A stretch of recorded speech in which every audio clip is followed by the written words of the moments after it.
Oh my I wouldn't gosh. call it absolute garbage. It's on par with iMovie on iMovie on mobile. I didn't mean to say iMovie, but yeah, like it's like because I think that's what they were trying to compete with was like iMovie, or at least that's what they're trying to emulate. But like that's not Iso, what's actually how you going to doing? work on mobile. Also, does chat Is show that up on Ice? this screen? Oh, it does. Yeah, there it Yeah. is. Nice. What's going on, Ice? How you doing, my dude? Heyo. Probably still frozen. So I found out that my youngest daughter has been listening to Wing Badger Tavern, and she is currently caught up. I'm not sure if she's going to be on tonight. Ooh. But she said she cried a couple times the past two. No, past two days. that's crazy. Aw. How old is she? Hey, Dang. Isol's good. Well, I shouldn't speak for everyone. I'm well. Thanks for asking. I am well too. Dude, get this. You want to hear something crazy about my life I'm right Wash. I'm Jacob. now? Here's something crazy about my life. What? Today I worked 9 hours and that was it. OMG. It's like the shortest work day I've had in a month. That's a and new half. record. Yeah. Yeah. Is Man, it, feels is so work good. going good though? Like you were able to work 9 hours because it's going well? Yeah, work's going great. I worked 9 Sweet. hours because I'm almost back out in front of my deadlines and projects. Nice. Nice. Under Congrats. 10, 12 minutes new record. 100% speed run work. That would be. When I it mean, comes like, those are rookie numbers. I took the day off. I did 0 hours of work. How's that? Yeah, ooh, got him. I mean, that's me over here right now, guys. Not gonna lie. I wish. That sounds awesome. I haven't Got done any him. work since the middle of December. Dang. Is that like a good thing or like? It's because I don't have a job right now. Well, there you go. All right, there you go. Nice. You can That- hear in his voice. You can hear Jake suddenly realize, "Am I on uncertain territory? Am I offending? Oh no! Like I'm nice. just ending it with nice. Good job. That sounds great. Hope it goes well. Glad it's going well. I mean, I've been doing work, just not unfortunately that makes money. You've been streaming a lot. I have been streaming a lot. I've been doing a lot of bonus streams lately. Heyo. What How'd it go? entails a bonus stream? Like what's bonus about it? The Let's super just- secret bonus streams are typically during the day, so they're like day streams, and it'll be like me working on a specific project, Nice. like knocking out a certain mini, supporting like specific ones, and kind of like instead like with my evening streams, I do whatever I can during the whole time period. This is like just a little bit to knock out a certain thing to get it off my list, kind of like Nice. Daystream is what I was gonna name my spaceship. day streaming. It almost feels like I was thinking about it, like day streaming kind of feels like day drinking. like oh man, he's day streaming. That means like He's he starting doesn't have already. anything better to do. Yeah, it's Yeah. starting already. Like everybody else is doing work and stuff. Like what are you doing? Day That's streaming funny. over here. I'm sure that's what like esports streamers who normally stream from like 11 p.m. to 4 a.m. Like I'm sure if they ever stream during the day, that's probably how they feel. Yeah. Yeah. Anyway, that's none of us. But if it Hi, was, Belly. We got so many people hanging out with us before the stream here. Wait, let's see all your beautiful faces. Are they accurate? Yay. Oh. None of those are accurate. None of them are your faces. and it's we like tried. duplicates. This thing is tried. supposed to just pull viewers and put their faces up there, but it didn't. So I guess rip that. Dang. Tough. I try Is to it do nice alphabetical or things for something? you. I do. I try to do nice things.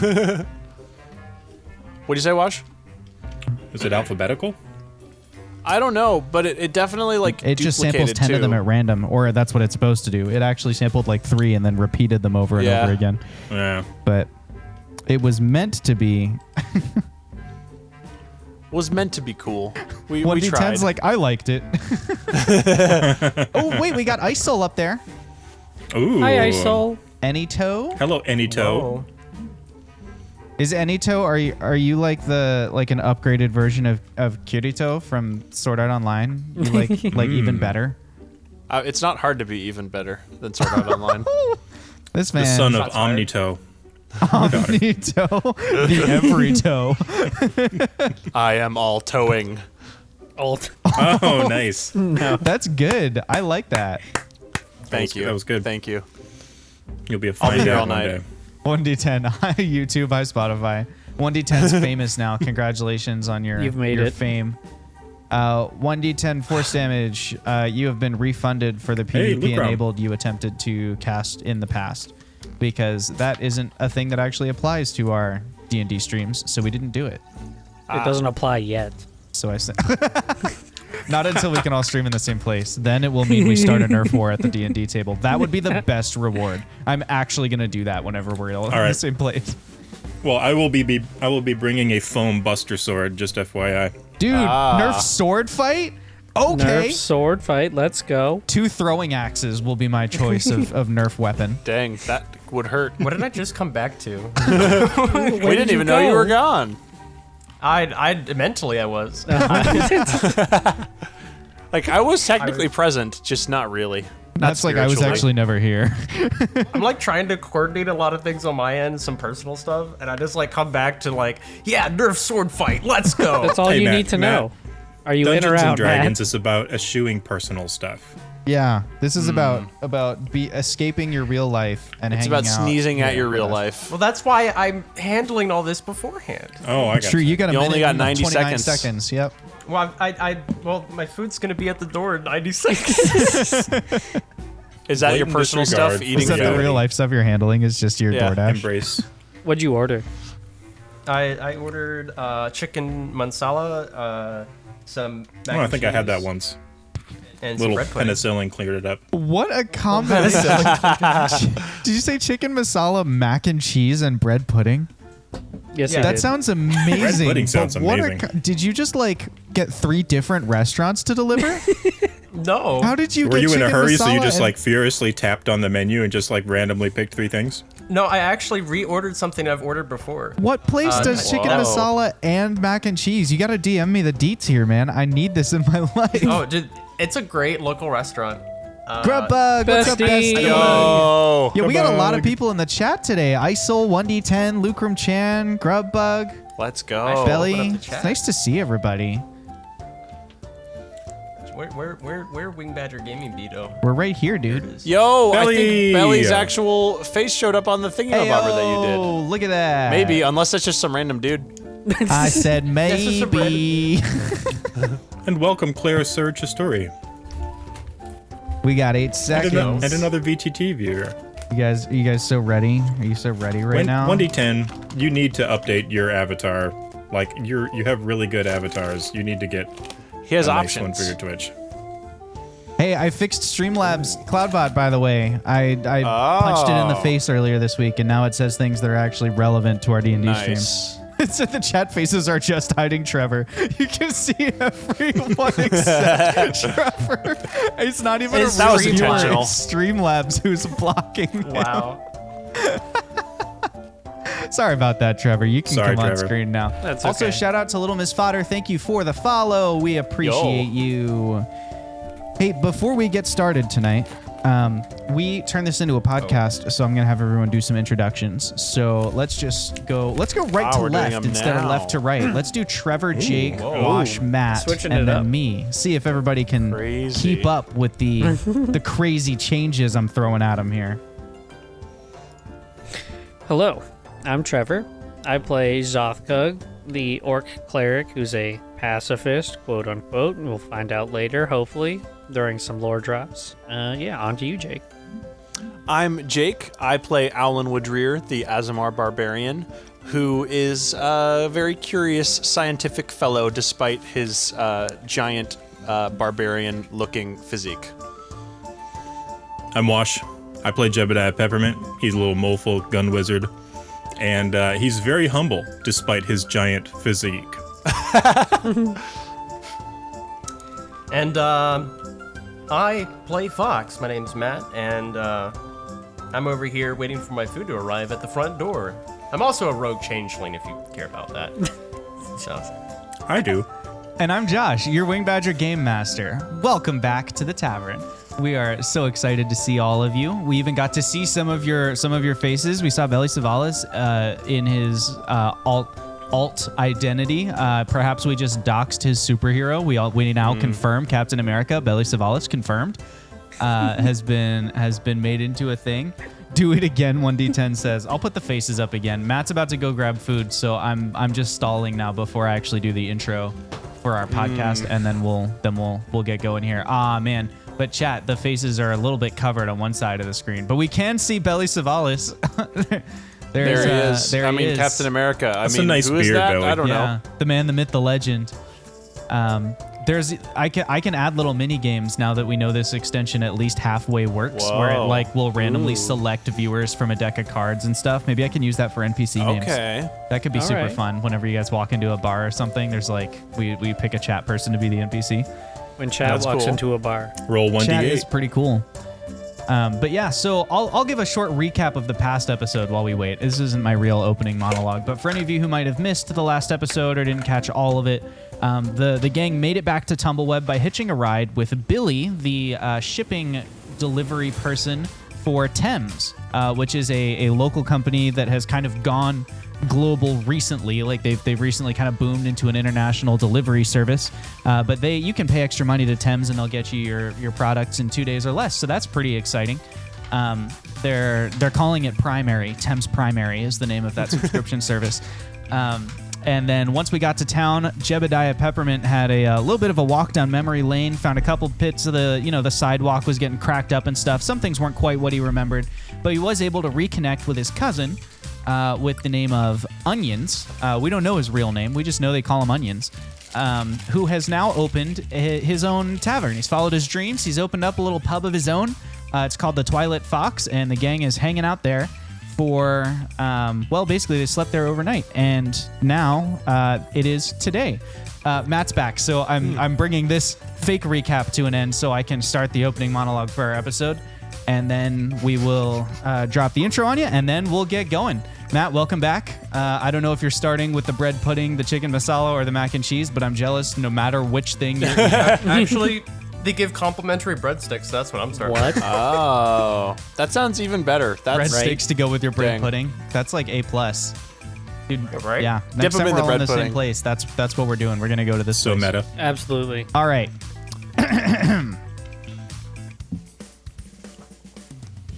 I'm Abby Mayer, here for Tumbleweb today, bringing you the scoop on what's happening in the bowl. First things first, preparations for the 433rd Annual Festival of Lights are well underway, and beekeepers are doing a brisk business in the market. If you need materials for your candles, get those wingles ready and head on down. Speaking of things you need to head down to see, in local business news, Elaine Mollusk and her company Edison have received approval from the City Council to construct their theoretical hydroelectric power plant beneath Tumbleweb in the Underdark, making use of the Nautilus River. Proponents of the plan say that hydroelectric power will enable Edison to extend the range of their Model D4 carts, while others believe disrupting the natural ecosystem beneath Tumbleweb is sure to send displaced beasts toward the city. They want the council to force Edison to build it elsewhere. Good luck appealing to Miss Mollusk personally, though, as lately her only public appearances have been at the parties hosted by one Jess Basin. Basin, of course, still riding the high of her landmark distribution agreement with the Summit Banking Guild and the Brat World Company, says she wants to give back to the people of Tumbleweb and has announced her plans to construct a College of Creation and Valor in the city. Basin says she's hoping to find some consultants locally to help identify the right teachers and support staff for the college. In a move surprising nobody, the builder's contract was awarded to the Turnip Construction Company, who have been slowly and steadily seizing market share since acquiring DeepMind. Controversial CEO Donna Turnip, of course, is best known for building the new City Hall in the first ring, but hasn't been able to find much support for her somewhat visionary dream for Turnip Tower, the supposedly sky-reaching structure that she wants to build underground. Wonder why she hasn't had any support for that. Speaking of supports, the eastern leg of Mine 3 that collapsed last week has been cleared, inspected, and reapproved for work to begin by supervisors from the Brat World Company. According to a PR spokesperson, nobody was injured in the collapse, which seemed to happen in non-working hours. The investigation into the source of the collapse is still ongoing. Speaking of PR, new councilwoman Poppy Whitfield will be holding a town hall next week to discuss, again, her idea of adding skylights to the Strands. Whitfield remains confident they'll improve the mental welfare of those residents who find themselves more secluded from the community and the bustle of the bowl, and provide the opportunity for new and more diverse vegetation to be grown in the canopies of the rings. But she has had trouble finding public support for the idea. She believes the construction will also provide the opportunity for displaced or injured miners to get back to work and provide for their families again without having to endure the dangerous conditions of a deep mining situation. Speaking of dangerous conditions, the sheriff's office has posted several new bounties this morning as crime is back on the rise. According to a release from Sheriff Tobias Fletcher, deputies are investigating a string of hate crimes targeting former priests and priestesses of the Awaran temples, including several kidnappings. Sheriff Fletcher asks that I remind anyone with information about these recent crimes to visit the Bowl Precinct and file a report, or submit an anonymous tip through the hotline. Speaking of hotlines, in happier news, it's actually Key's Key Lime Piery has brought back the pop-up market stall for this year's Festival of Lights, and just like last year, the kids eat free. So come on down, moms, and bring the pups with you. From Tumbleweb Today, I'm Abby Mayer, wishing you and yours a lovely week. Sinir, Gaunteus, Kotix, Awara. Long ago, the four ancients created a world in harmony. Then, everything changed when the chat emped magic. Only Kelnor, master of good vibes, could stop them, but when the world needed him most, he vanished. 2 years have passed, and four adventurers have discovered a conspiracy, a company selling magic. And although their roleplay is great, they have a lot of XP to earn before they're ready to save anyone. But I believe they can save the world.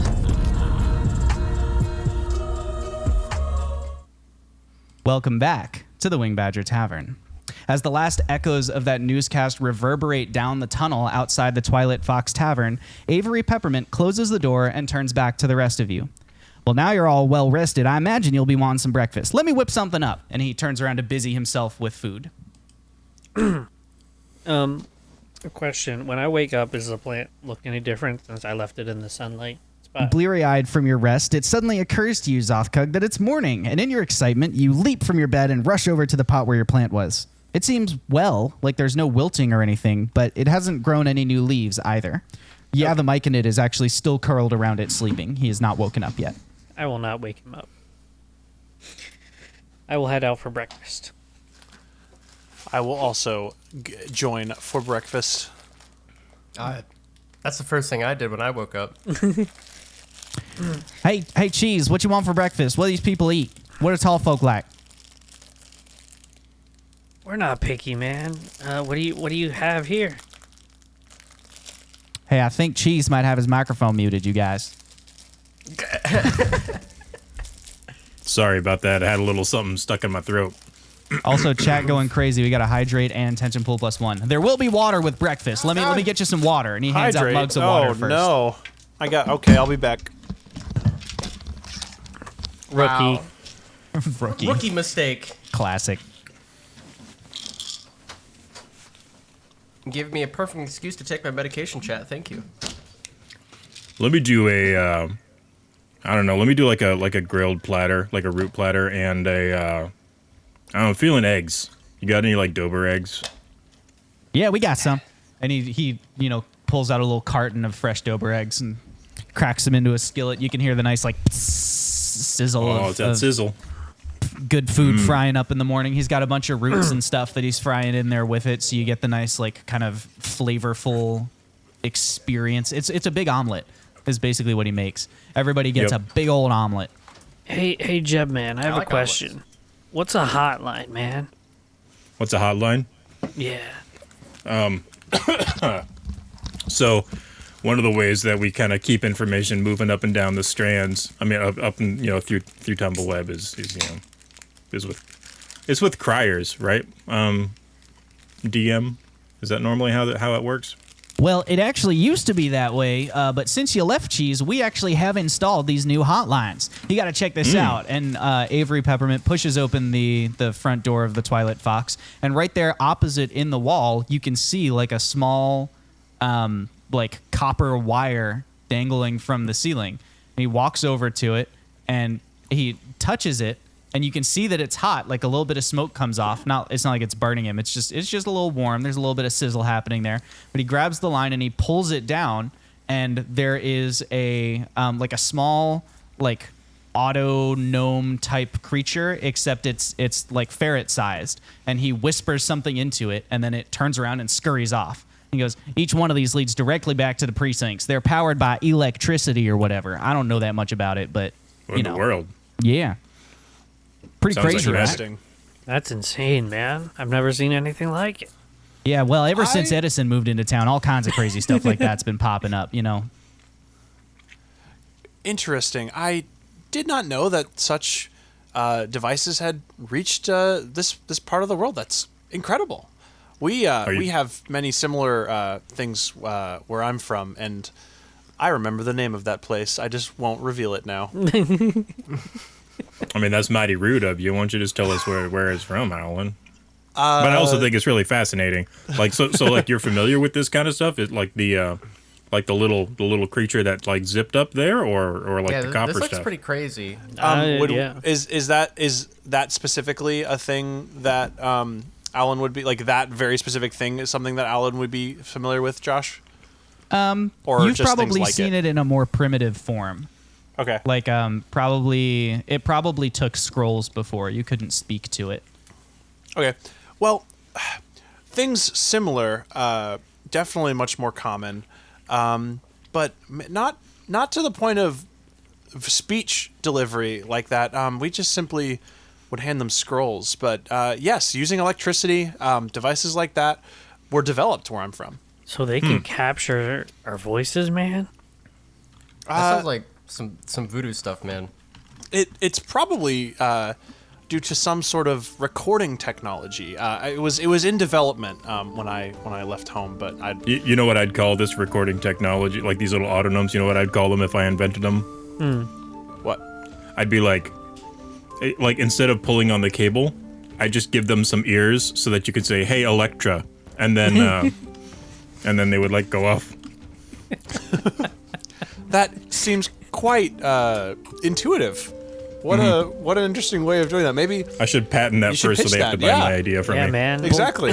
But what if you said anything else that started with hey and it just kept activating and turning on when you didn't mean it to? Well, I mean, everything I'd need, its kinks worked out and whatnot, but the idea is that they would be made out of electrum so that it would like conduct a little better. That's why it's hey Electra type thing. Oh, okay. Gotcha. Electra does sound quite elegant for a name Yeah. for those. Yeah. This isn't magic, like, because this is some pretty crazy stuff. Just saying, like. Now there's there's people down there at Edison who are putting these things together.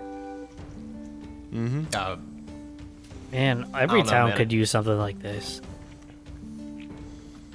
this is a little far fetched, but I mean, I saw it with my own eyes, so like, I can't deny it.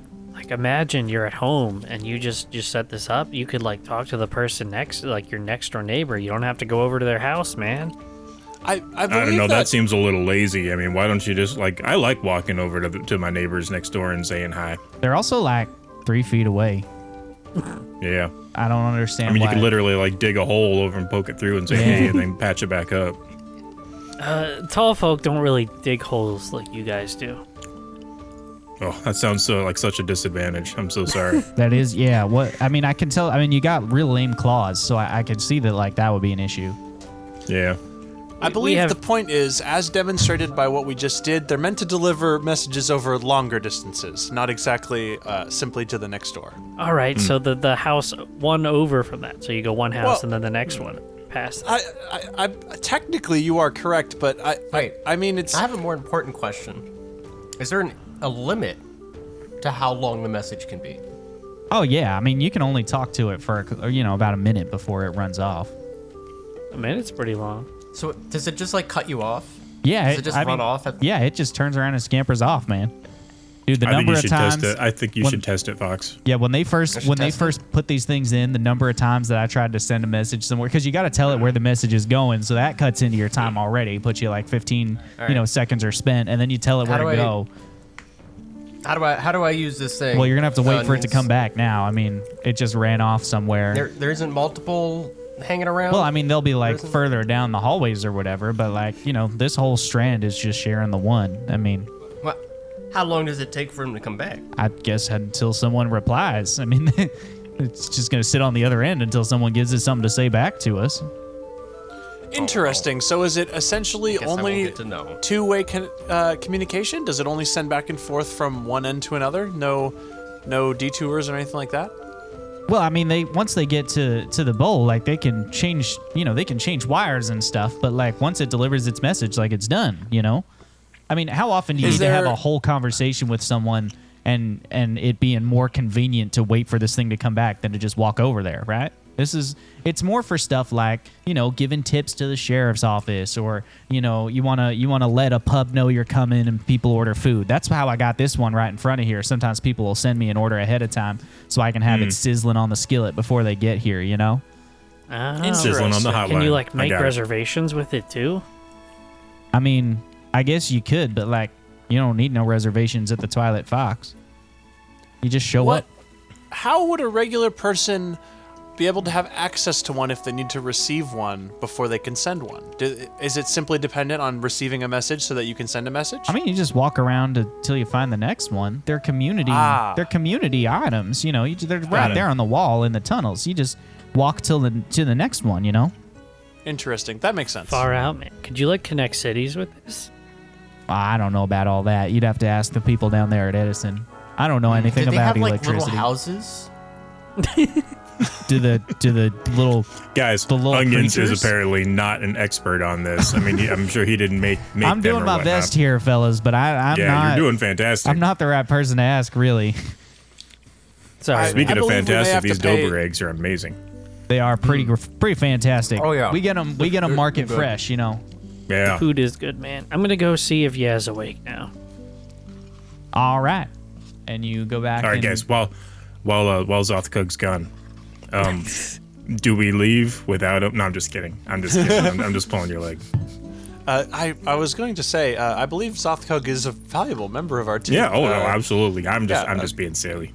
Okay, I mean, yeah, very unless. Early morning silliness. Fox is just like, I am dead serious. Yeah, the Myconid is sitting on top of the pot, just on the little rim, with his legs crossed, doing a morning meditation. He seems to be in his trance. All right. I'm just gonna say, hey, we're right outside. If you need us, just come out whenever. He does not seem to reply. That's fine. And I'll come back out. Yaz meditating right now. He'll be out in a bit. Well, if you guys are hoping to miss the rest of the family, you're going to have to get out of here before lunchtime, because that's when Kip and Mephibosheth are coming over. They're going to have Jan and Jethro with them, too, so, Yeah. It's kind of hard to tell, Underground. What time is it you'd say Onions or Jeb? Morning. Yeah. Jeb pokes his head out the door and looks up through the lattice. Yeah. It's morning. Okay. We got sunlight. That makes sense. What do we do? Where do we go? Well, there's some Jeb was gonna folks. give us a tour, man. There's that. There is that. And I do want to be back here by noon because I want to talk with it was Kip, right? Who picked up Yeah. a job at the Bright World Company, Sure was. and wanna get That's some important. information from him on what's happening here. That sounds good. All right, let's wait for you, and then we can hit the road. All right, I'm gonna finish these eggs. I don't know about you guys, but Yeah. These are delicious. Yeah, walks out of the room that was made for Xothkug, so the door is significantly larger than is. He strolls out and a big stretch that covers 3.5 inches wide, as he reaches out with his arms, kind of does Morning, some yeah. limbers up a little bit, shakes out the excess leaf and walks over to the table, slowly climbs up onto the table, and then looks up at everyone and just gives a little wave. good morning, yeah. Yeah, just nods. So, do you need to eat anything, or does the sunlight? Are you good with the sunlight? You know, I never thought about that. Yeah, what do you? He can't understand us until he gets the spores out, right? Yeah, just nods.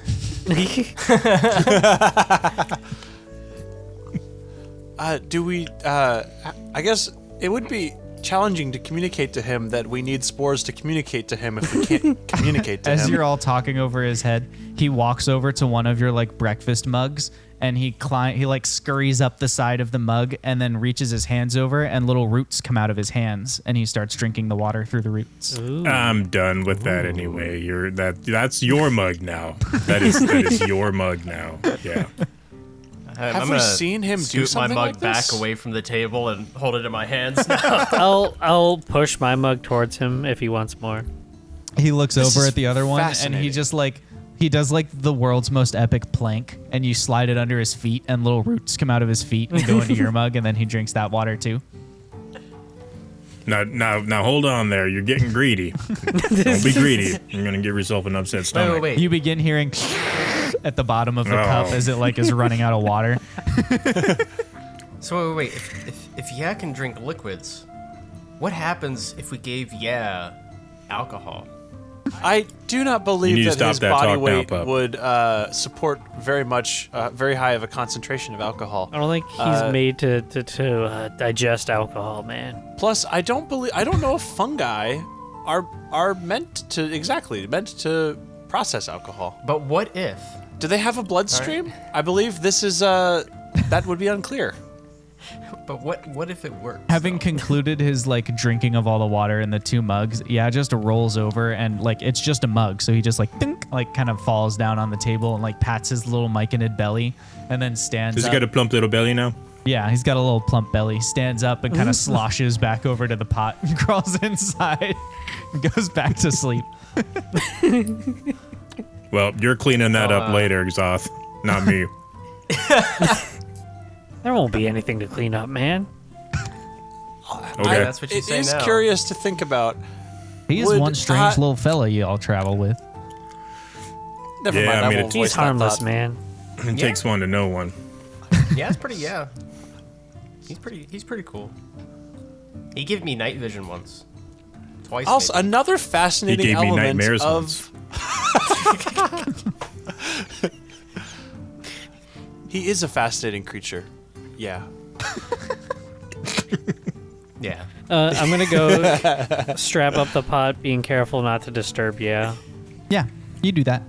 No worries. I'm not leaving it in the room alone. I'm Of course. keeping it with me. I'll be like, all right, Jeb. let's go. Yeah, so where Yeah. are we going to first? DM, do Yes. we have like a list of places? Do I have a list of places that we could go? Go ahead. What were you gonna say, Matt? I think the only place I remember hearing about last session was, the bowl and Thames. Yeah, I mean most of the And now we know action in about Edison. Tumbleweb happens in the bowl. There's, as a reminder, the city of Tumbleweb it's literally in the shape of a web. So there are 3 rings, and then at the center of those rings is the bowl. The rings are also slowly decreasing in elevation, so they're almost like steps, so that each one is just barely touching the surface of the earth, and then the bowl extends more deeply down. And so there's like the bowl is like a downtown. And then the rings are more like suburbs. And the vertical, or the spokes of the web, if you will, those are referred to as the strands, those paths that connect you from one ring to the next ring or down to the bowl. And they go in all jagged, they're basically paths of convenience. So like new strands get made and changed all the time. It's like, it's not like a tended road. It's like, they're just these things that are there. The 4 Thames warehouses that you learned about in the last session, Jeb, you saw the map. They are at the outer edge of the strands, so they're like only barely in Tumbleweb. And the bowl at the center is where pretty much everything else is. The big open air market, the wells with the waterfalls coming from the ceiling. The city hall is right on the upper lip of the bowl. So all the interesting stuff you know about, certainly all the rich people live in the bowl, all of the fancy estates. So if you were trying to get into the party with Jess Basin, you'd have to be in the bowl for that. Or you could head to other taverns. There's a bunch of taverns in town, so you could go there and look for stuff. And there is a notice board on each cardinal direction of the bowl where people can post odd jobs they need done or, things like that. So that's kind of the information that Jeb would have to go off of as far as deciding where to go here. So, guys, how are you doing on cash? Like, do we need anything while we're here? Because this might be like a decent place to like stock up on some stuff. Yeah. Do you know that where I can find the nearest tavern that You're in the nearest tavern, buddy. Yeah, Well, we are literally this in the is nearest true. tavern. in the bowl? Sorry, I need a tavern with people who may have more money on them. Well, Oh, now come on, you got to be careful. We're gonna be here a little while, and I've got a reputation here, so we need to be mindful of that. But there, I do Man, know. you wanna You want to Whoa. pull Operation Dragon think- again? Dude, all right, y'all putting words in my mouth, okay? It ain't stealing if they gave me their money and their own volition. I mean, Okay. that's by definition, yeah. Well, the But only I the remember only the other day tavern- Billy was talking about a place that he drank at. So we and he said he like eats something and gets a little something in the morning before he heads out on the road. So if we want to hit him up and maybe talk to him a little bit more about Thames. I don't know. Thames. We could get a little bit more information on that, and then maybe like follow that with checking out one of the warehouses and seeing what kind of product that they're moving and stuff. Billy told you he likes to get his drink fix at the Molehill. He's there before Yeah, his shift the Molehill. in the evening, and he's there after his shift in the morning because he's an overnight worker. And Onions tells you that the only tavern that's down in the bowl is the Bustle Inn, and it's it's basically always busy. So there are probably some people there. I mean, they've even got like tall folk sized rooms down at the Bustle Inn. So It's always bustling. yeah. It's bustling is what Yeah. it is. Ah, yes. I my vote's for that. They do a great fresh root salad. I am a little interested in some of the warrants that we heard on the hotline. They'd probably be about- on the notice boards. Yeah, well, just with the folks messing with the priests and priestess of Aurora, I'd kind of like to maybe nip that in the bud if if we need I some have a extra hard cash or time. something. Imagining a little I have a hard time imagining a bunch of Jebs running around kidnapping people. I just don't see that Why? happening. You would be surprised, Fox. You would be surprised. I mean, Jeb, Onions here, like everybody I've seen here seems pretty chill. I'm gonna add a die to the tension pool since you've been talking about what to mean- do for a while. Everyone from Well, our we are in town the is pretty Strands. chill, man, but that doesn't mean there isn't any crime. I know. I haven't met an evil mole person before, so it's Well, We've only to met like put two, it this man. way, there aren't very many pies in the bowl, especially deep in the bowl. That's because kinda everybody like- bakes them in pans. And Onion just starts Oh, laughing to himself. He's like off in the distance doing something in the pantry, just like laughing at his Yeah. own joke. The That's more of pantry. a outer rings and strand sort of thing. We're a bit more relaxed out here, and when you get a lot of people close Gotcha. together You think? in the big city, deep down, You it's think we'd pass some? Sorry. no. think we'd I'm just pass saying some it's notice. it's a little rougher in town. We need to be mindful of that. Sorry. What are you apologizing for? Do you think we'd pass some notice boards on the way? Yeah. Oh, absolutely. I believe we already talked about possibly approaching some and seeing if we can deal with the kidnappers. we could do where we that. got from, I'm- My vote's still going We- down to the. We also have to make sure the Bright World Company isn't after us and they didn't get here and put out a notice or something. I mean, that's a this good is true. point. That's a good point. And Fox, if we did it this way, you might be able to get some money by stabbing people. Every thief's It's not, dream. it's not usually how I prefer to get my money. No? Thank you very much. I mean, you're good at it, and they always say that if you're good at it, you should try to find You a know way what? to make money doing it. Jeb, I'm gonna have to show you how I make my money. Okay? Ooh, wow. I'm gonna have to show you. It's a You real got me show. curious now. Cue the anime beach episode, Jeb and Fox's day out. We need a beach episode. That would be Oh. great. This summer We'll we'll, do build a beach episode. sandcastles. We'll go to a beach, like we'll all go. Oh, I'm down. That'd be cool. Foxman, are we tag So teaming what- again what we like we doing? did? No. This time I don't know. You stand out way too much. Unlike last time. I don't know. I mean, mean, honestly, last time all went of you great. guys stand out. You all stand out pretty much. I mean, yeah, but I think I can manage to slip any angry patrons who feel like they've been. How are you gonna do that when I you're taller don't than know. everybody else? You are much taller than everyone else. This may be an unfamiliar situation to you where you may not be able to Yeah, get out man, of I blend right in. You're too any- tall, all man. situations. I have I have an my idea, Fox. ways. Okay. All right, I have an idea, Fox. If you sit on your butt and tuck your knees up to your chest, and then button your shirt around it, and like lean forward, and just waddle back and forth a little bit. Yeah, you could scooch. I think you'd probably could pass yourself very terribly as a dirt folk. No, how do I look? Do I look like a dirt Although I do. How does he look, DM? Would dirt folk Roll. find that offensive? Roll. What do I make? Performance with disadvantage. All right. And dirt folk, I mean, some of them might find it offensive, but Onions just thinks it's hilarious. It's like, what is he doing, jeez? Oh, Fox is being Fox. I've seen him change his appearance much more differently than Can't this. you cast Reduce on him, man? 8. Okay, you look nothing like a dirt folk. You look like I look when a like I little- was in real life. You look like you look like when a little kid like puts their shirt over their knees and they're like, I'm shorter. Like that's what you look like. You just look absolutely ridiculous. I mean, if we just covered all of this up with burlap, it'd probably be all right. But you know, He would be disguised as a burlap sack that's moving, but well, I mean, that might help us find leads on people kidnapping others. They'd be like, "Oh, there's one of our compatriots." Don't hate on the burlap sack, okay?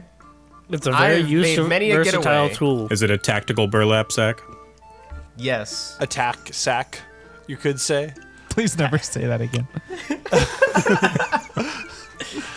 Well, to take a bit more seriously your point about the kidnapping, perhaps, Jeb, you could pose as a kidnapper and kidnap Fox, and as if there's like maybe two dirt folk within. He's probably the size of two dirt folk inside your burlap sack, and then you can infiltrate the kidnappers. You do realize that me carrying Fox in a burlap sack would be like you carrying a cart and a burlap sack just dragging it behind you, right? Well, I did carry a crate. Quite handily, I might briefly. admit.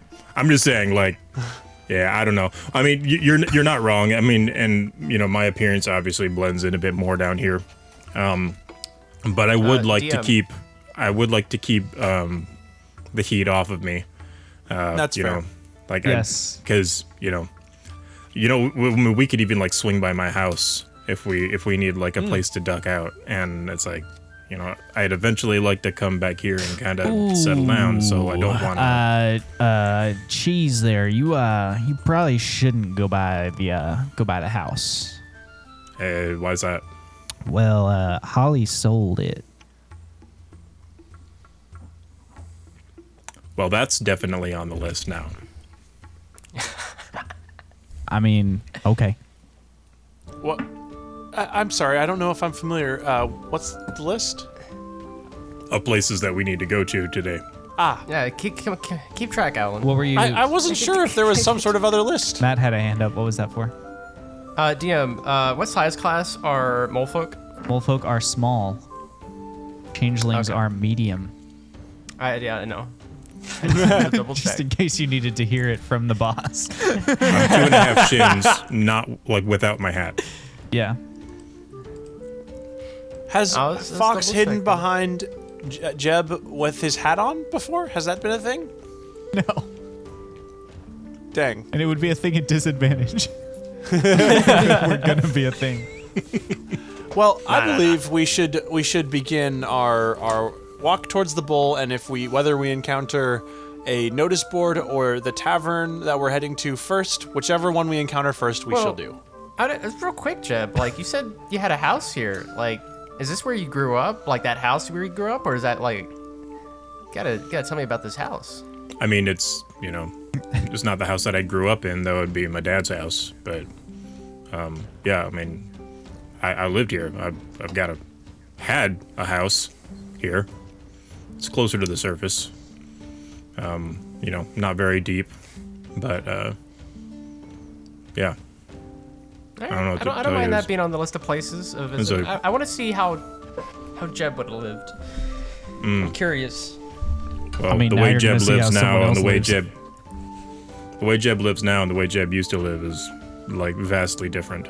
So Yeah, you live on the road now. Before Now I'm you more had a curious. house. I mean, yeah. Now he lives on the edge. We did that for a while before we fell a mile.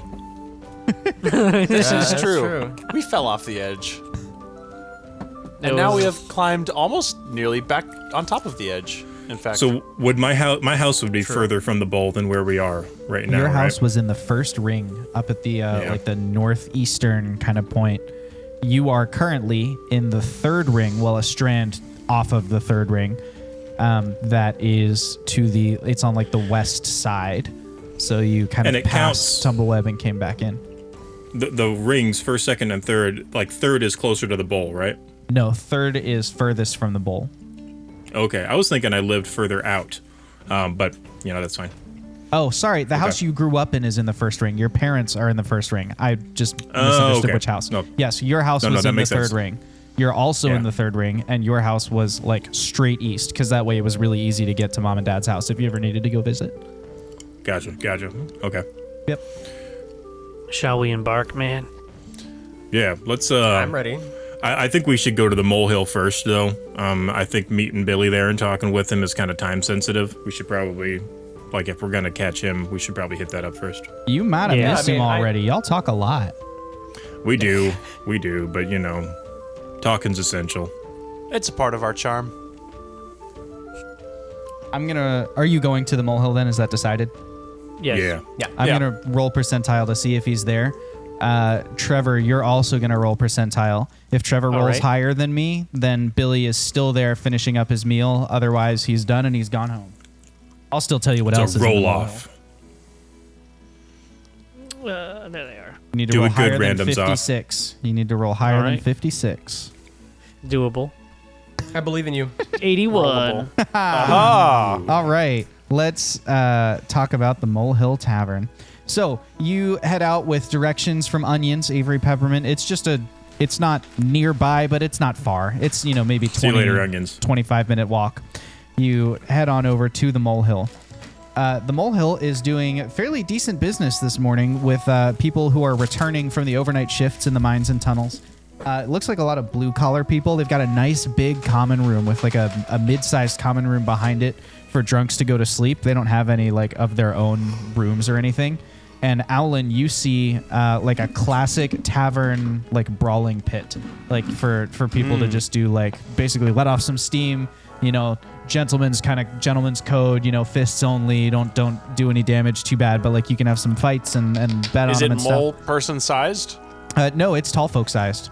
Oh, dang. I mean, tall folk sized will fit mole people too, but like it's a full size room, and there is a mix of tall folk and It's an dirt folk oversized in room. here because of you're in one of the outer rings, and these are people who work in the mines and stuff. So there's a lot of foreign people who come for work in the mines and in the tunnels. Behind a messy bar that's got lots of people sitting at it. A gnome is doing steady business, keeping himself busy. Just fill one cup, turn around, fill the next, fill the next. He's busy. He's working. You do notice that like even though there's a lot of clientele in there, the only things they seem to have to eat are like alcohol, bread, and then like a really exquisite stew. That's like there's no other food, but the stew does smell pretty good. It's like a veggie based stew. And in the back corner, it looks like maybe just polishing off like a nice fresh loaf of bread and finishing the last last spoon of his stew is Billy, the delivery driver. He's sitting there. He finishes. He sits back and like pats his belly. His little dirt belly. He's nice and full. He stands up to go pay. So that's as you walk in the room. So he's got his back to you because he's headed to the front to pay for his food. Hey, what's going on, Billy? Oh, hello.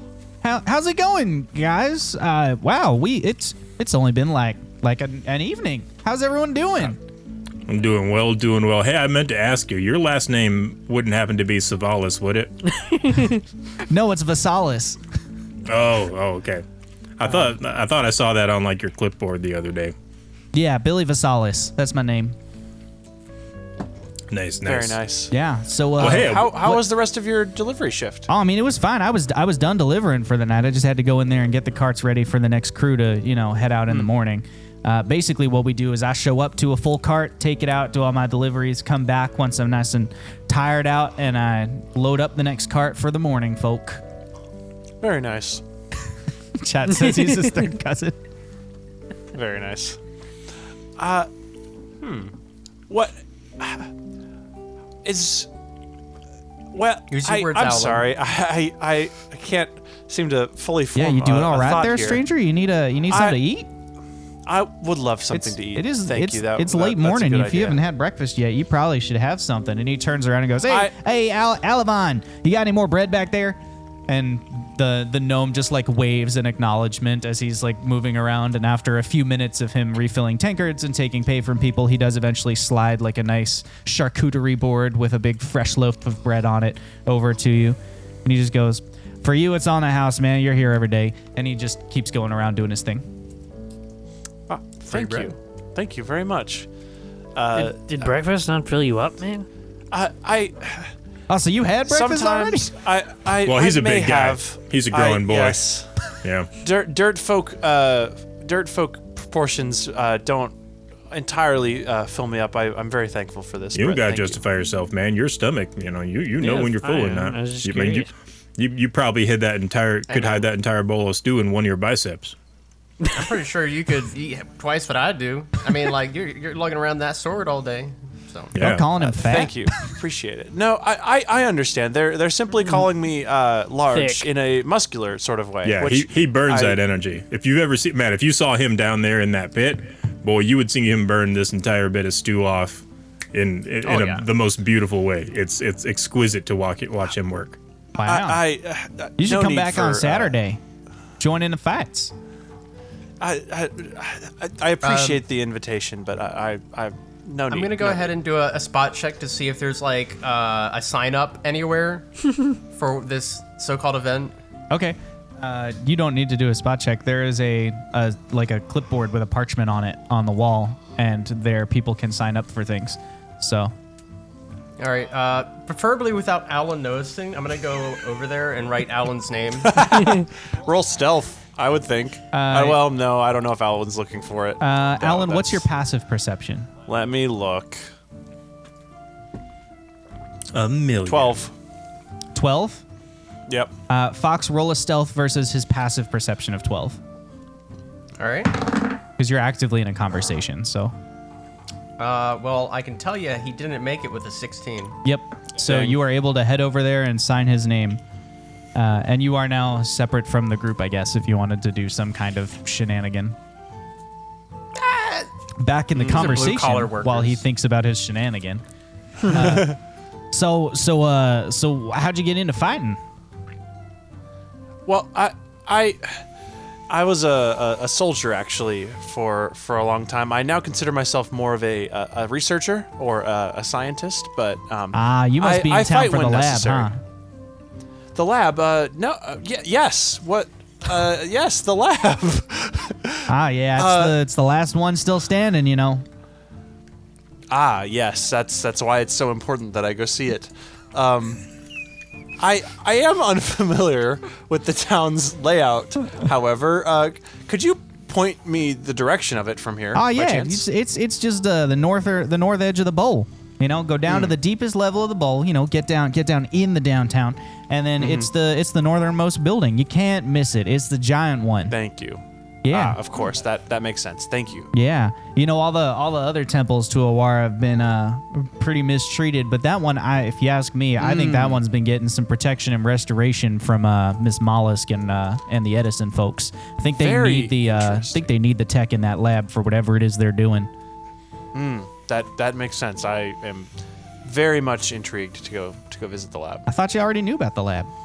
I knew about the lab. I was visiting the lab more for personal interest reasons, but I did not know that it was being used by Edison and Mollusk for those intentions. But yes. Well, it's just a interesting. speculation, of course. I mean, I'm just a lowly delivery man. What do I know? Hence why I didn't know about it. I just have been shipping an awful logic lot of checks out. boxes full of things that say Edison on them down to the lab. But you know, what do I know? Sure, yeah. I'm sure often you may notice things like that. Is that like a weird part of your job? Do you ever feel like strange about that aspect where, you know, when you start noticing patterns and stuff like that, or is that just normal? I mean, it's normal, you know. I mean, we sell everything, so pretty much everybody's buying stuff, you know. We just got to make the rounds. Eventually, you get to know some of the folks, you know. It's always nice to see Miss Marianne. You know, she just got married, so it's pretty cool to, you know, stop in and see them, say hey, drop off stuff, you know. But it's a fine job, you know. Makes sense, yeah. Do they get a lot of? I mean, I don't want to ask you the question, you know, the contents of your packages. I'm sure that's confidential, but I've heard that there's like a lot of construction. Yeah, I'm sure there's like a lot of. I've heard there's a lot of construction like going deep down under the bowl and whatnot. Do you see much action down there? Only recently, but I mean, we don't deliver anything down there. There's no registered address or anything. If you're talking about the, you know, Edison's got that permit down there to build whatever it is they're building. Nah, I mean, if they're buying supplies for that, we'd just be shipping them to the Edison factory, you know, or to the Edison they keep it facility. Or keep it so in their company. Yeah. Okay. So, what brought you out here first thing in the morning? I thought you had family in town you were visiting. Oh, I'm giving these guys a tour. I met with some family yesterday, and probably gonna meet with a couple more later on today. But yeah, these, very nice. You know, Alan's obviously, you know, been around, you know, with the lab and whatnot. Fox and Xoth here, they're kind of new to the area. And I was just showing them around and stuff like that. That's really cool here. You know, we learned about the hotlines. Oh yeah, we got the hotlines. You don't have those other places? Never seen them before in my life. We do, but I did not know that they were like widespread, and they also included voice commands now. That's very interesting. Oh yeah, man, they take messages and deliver them. We get orders that way all the time. That makes sense. Yeah. You know, people place an order, give an address, you show up, collect your payment.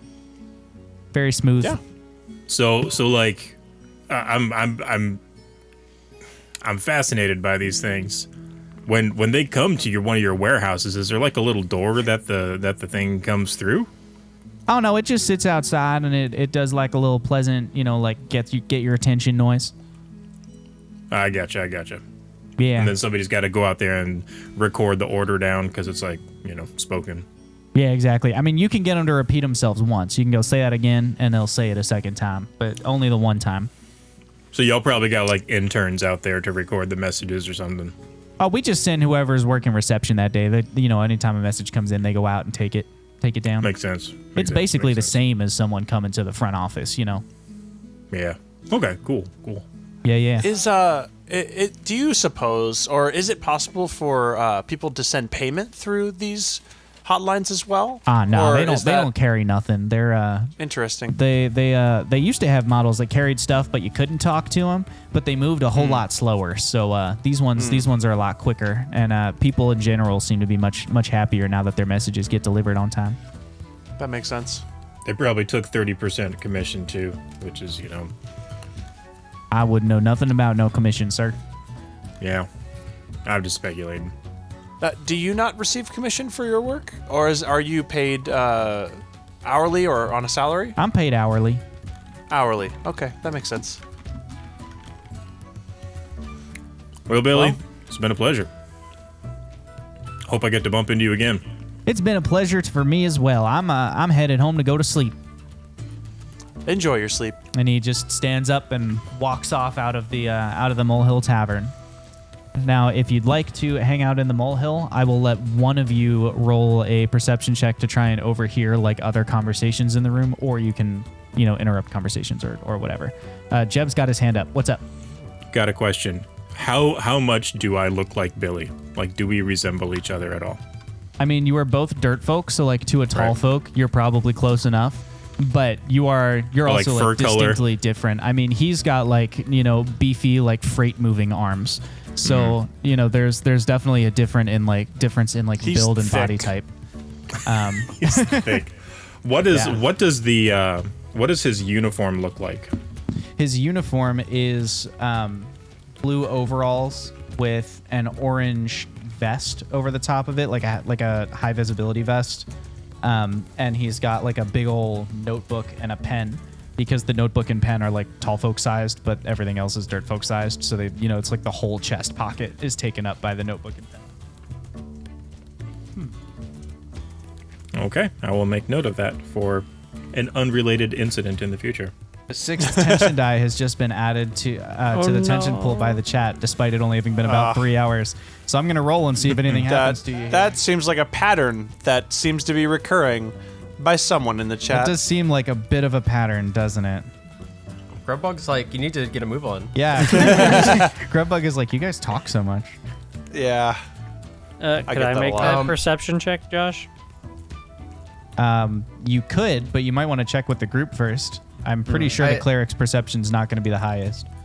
I do want to say something real quick. Yeah. I say I feel like Fox had an idea for trouble brewing. Oh. Yeah. By now, I think I would start making my way back, but before that happened, I want to find the 2 meanest people who don't know each other. Meanest, toughest looking tall folk. Okay, insight check. With disadvantage, because I assume you're trying to, like, not just stare people up and down and, like, I wonder how mean you are. I assume you're trying to be a little discreet about it. As you're doing this insight check and you're looking for people, Jeb, Owlin, and Xothkug, you all notice just outside the door of the Molehill Tavern, you see a medium-sized serval kind of slinks by, going down the tunnel. If you're not familiar with a serval, it is a type of wild cat similar to the ocelot. It is a smaller leopard, basically. It's got like bushy little whiskers that come out and like the sharper like high corner ears, but otherwise I've seen it is several of them. It's a you have. It's a wild cat basically. Okay. And you see one of them just like it just kind of slinks down the hallway, passing the door. I rolled really high. Oh yeah, are you Yeah. lying to me right now? Because that's the I got a 5. Yeah, that's the tone you use when you lie to me. You identify 2 people who you think are the meanest people in the bar, despite the fact that it's 2 older ladies who are sitting down, like just having a single thing of bread, and 2 like half size, like dirt already. When they drink, instead of a pint, they have like a half pint glass. So this is a half of that is what each of them is drinking, and they're just sitting there like casually communicating to each other. But you're pretty sure they're the meanest people in the bar. I gotta find people who don't know each other, though. Or do I think they don't know each other? I have no idea. I didn't realize that. So sure, you think one of them is mean, and then the other one that you think is mean is some other person. Okay. Well, I'm gonna grab Lots of detail. some other person's coin purse if I can. Okay. Sleight of hand. 16. You go to grab Nice. you go to grab some other person's coin purse, and the young, fit, buff man turns around just as you're reaching for the coin purse, spins around and goes, "What do you think you're doing there, stranger?" I'm gonna go as if though I was tripping and falling and immediately fall to the ground. Deception with disadvantage. This person rolled a nat 20 to notice you. 19. Oh. Wow. You just barely passed your insight, like their insight check. They're like, "Oh my goodness, I'm sorry, stranger," and he kind of crouches down and like helps you up. You all right there? I thought you were going for my coin purse. I'm so sorry. No, man, I almost hit you. That's my fault. I sorry about that, man. Oof. Can I get you something? I mean, if you want to refill this for me, you can. And he's got like a full pint glass, Okay, yeah. I go take it. I'll be back. I'm gonna go to the bar. What's the toughest, hardest thing you got here? The barman tells you, "Oh, it's probably some finchtail ale. Let me get you some of that." And he goes back and pulls out. You see like a whole bunch of different barrels of different finchtail ale products. And he picks one of them. I don't know anything about alcohol, chat. He picks one of them that is the strongest thing, and then puts that in the glass for you and hands it back. The one that has alcohol. Careful Yeah. there, Fox. That one, we call that one fire starter. Fire Starter by Finchtail Ale. It's canon. Yep. I'm gonna go ahead, walk it back. Here you go. Refilled for you. Thank you so much. He, sits back down and I guess continues drinking. Are you gonna start right. a conversation with him or keep moving? No, my plan got foiled, so I best leave while I'm ahead and not ganged up on. Or at least neutral, net zero. Yeah. Net zero. I'm gonna leave while I'm net zero. Oh. Chat casts Unseen Servant. While Fox has the guy's attention, the Unseen Servant lifts the coin purse and puts it in Fox's offhand. Ooh. Unseen Servant can obey simple commands, so I'm gonna roll at a sleight of hand with disadvantage to see if it can achieve this. Ooh. If you believe it, you can achieve it. That's all I'm saying. Yeah. If you believe in yourself, you can ride a bike. Zoth will ask Jeb, hey man, are there like cats down here? Like, is that a common thing to see? Did you guys see that cat? I did see that cat. Fox, as you're talking to him and you finish your conversation, just as he turns around to leave, his coin purse presses itself into your other hand. Like you're leaning on the bar talking to him, and your other hand, his coin purse, just gets pushed into it. Never look a gift horse in the mouth. I'm gonna go over and find somebody else. So this is the time you're not suspicious of something. And just put it down like behind them. Like as if though it's near them, right? As if though it's theirs, but somewhere where they're not paying attention, right? If they're facing this way, I put it right to their left, right? Okay. And then I'm gonna go back to the guy and be like, hey man, I think that guy over there just stole your coin purse. The situation here is you're being a little sus. Why don't you roll a deception for me? He's gonna roll his insight with advantage.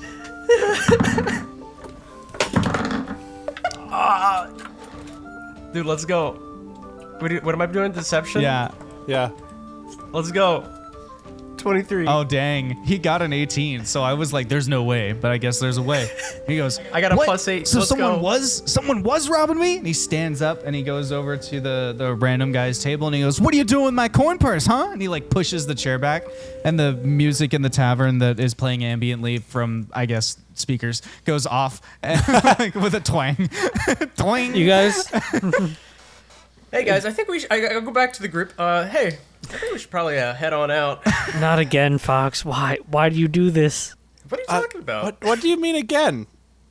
It's happened before. The fight I is just got a drink. The fight is pretty good and evenly matched. They rolled a 14 and a 13 on their generic, bar brawl checks. So they're like They're fighting checks. they're like trading blows and still going at it. A chair gets knocked over and so on and so forth. Fox, man. Wait. I pull some random passerbys. Okay. Taking bets. How My many? bet's How on many the for guy with the fire starter. My money is on the guy with the fire starter. Let's see. You are able to collect 3 wings on the guy whose coin purse was taken, Okay. and you collect 5 wings on the guy who stole the coin purse. So as a reminder, you've got wings, wingles, and wingle digits. So these are lesser wingle digits is what they are. Yeah. And those are the stakes. I guess now I have to find out how the fight ends. All right. There was a significant victory here by... I've got 5 wings on fire starter. Yeah, there was a significant victory by Firestarter. Jeb, why don't you narrate for us how the brawl ends? Because this is a serious win, It was amazing. Like, the fire starter was just like going to town on this guy. He had them gripped by the wrists, and they were like in this like pushing back and forth thing, and he like broke loose and just nailed the guy right in the stomach. But again, the other one came and clocked him in the jaw, and when he did, he just like spit a bunch of fire starter that was in his mouth all over the guy's face, and he couldn't like see or whatever, and he like wrestled him to the ground, pulled his coin pouch back, and like had his ID in it, and was like, see. And that's like, yeah. ID. And then standing over him there, the fight kind of ended. And as soon as everyone else realized that he was kind of justified, the like random bard in the corner who was playing a bunch of instruments at once just goes back to playing all his instruments, and the music keeps going. He's restrung his lute in the time it took for this fight to happen. He's just like, yeah, this happens. And everyone goes back about their business. Even the barkeep, Alavon or whatever he was called, he just like continues doing his thing. He's like, whatever, I'll clean that up when the guests move out. It's a busy breakfast time. I go ahead and pay back the people who bet 3 wingle digits. I give them back I give them back 2 wings. They bet a wing, they get back 2 wings. Okay. I give Jeb the rest since he bet a lot. Okay. I think that's if I do the math correctly, 2 wings. Because nobody else really bet that high. Sorry, Jeb. This is all I had left after payouts. I believe you owe me 4 wingles. Well, see, nobody really bet against 4 you. wingles and 8 wings, if my math is correct. Well, here's your wings back, but nobody bet no, I against get you, that. so yeah. But I bet 5, and it was, so you owe me 5 yeah, wingles. but you don't. The odds were in your favor, so you don't get that much back. you get these 2 wings. I don't believe this was stated before the bets were called. That was something you should have asked. I don't think you gave odds either. I mean, if this is a problem, we can talk this out. In the meantime, I can hold on to these 2 wings if you don't want them. And Jeb takes them and is like, we'll talk about this later. As you finish saying that to him, someone comes up behind you and goes, it's always good to honor your bets. And you turn around and there is a like traveling jacket, worn pants. It's a tall folk. It's a human. And as he's speaking, he kind of reaches out and holds out the rest of what you were owed, Jeb. The 4 wingles or whatever it was, and 8 wings. And as he hands it out to you, underneath his hand, tattooed on his wrist, you can see a D6 with a snake coming out of it. Ooh. I push his hand back and say, he'll make good on it. I appreciate that, though. It's always good to And have Jeb- friends and Jeb, who like- back you up. And Jeb, pulls his hat down a little bit. Well, thank you, stranger, but I think we're all headed out, right? Well, it's yes, good that your friends have your back for you. And he kind of walks up to the bar to order a drink. Fox, Yeah. You want to tell me what just happened? I need you to suss him out for me.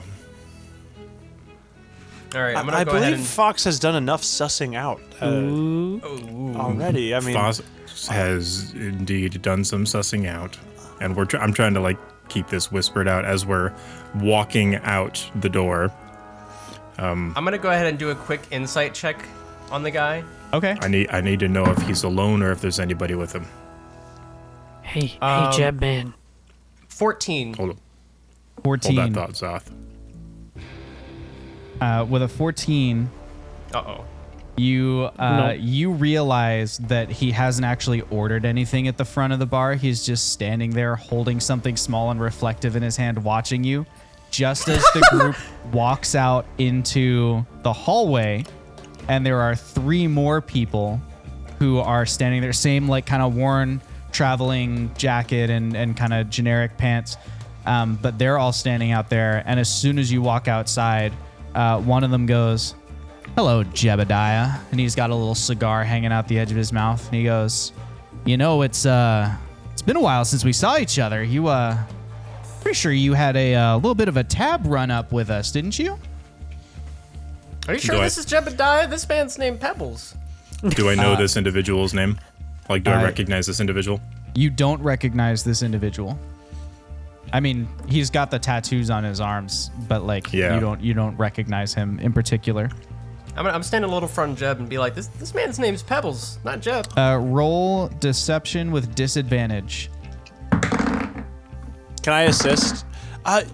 Yes, I don't believe I have heard of a Jebediah. 18. Sorry, no, 15. Okay, you can roll rolled to a- assist Alan. Okay, let me find deception. There it is. 15 to assist. Okay. Is anybody else going to roll to assist?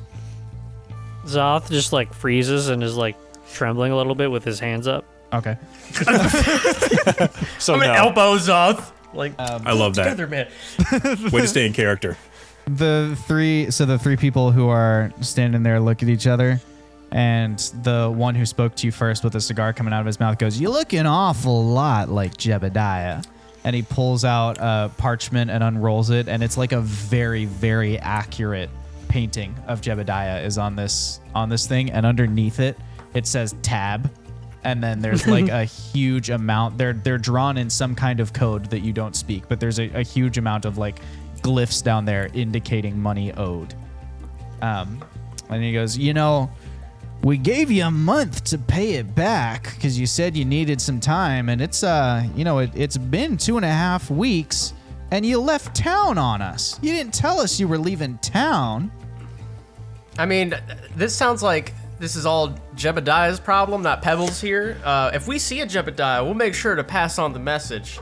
I believe it is important, and this is something that I've learned recently as I've been interacting with many different places than I previously had. It's important to check your own biases when observing someone from another background than you, and I believe that it would require your own re-examination of biases that you think that this man Pebbles is Jebediah. Who you calling biased? And one of the beefier muscle guys to the side takes a step towards you, and he just gets right up in your face. I'm gonna do a spot check behind us to see if they're being surrounded. Are we being surrounded? No, there's just the three of them right now. Okay. I am simply calling for everyone to view this situation objectively, and that this is clearly not Jebediah. Xoth, you remember Operation Dragon? Remember how we left? Yeah, man. All right, Jeb is the gnome in this case. You know what to do. We gotta leave. I'm very confused. I'm waiting to see what Operation Dragon is so that I can figure out what they do. Reaction. You do remember, Xoth, what it is, right? Hold on. As you're talking to He each other, says hold holy, on. shakes his head no. as you're talking to each other, No, I'm looking at the something. one who spoke to you first, the cigar guy, he goes, now, you don't need to be afraid. And he reaches out fast as lightning, and you kind of flinch back a little bit, Jeb. But right as he's about to make contact with you, he very, very gently pats you on the shoulder.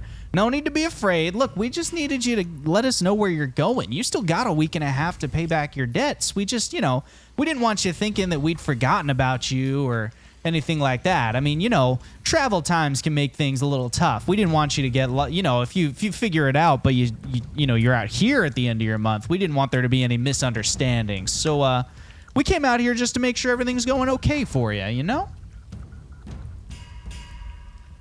What's your name? My name is Pablo. And Jeb turns to the other two guys. What's your names? We don't do names. You recognize that the people who don't do names are members of their ranks in the guild are the enforcers.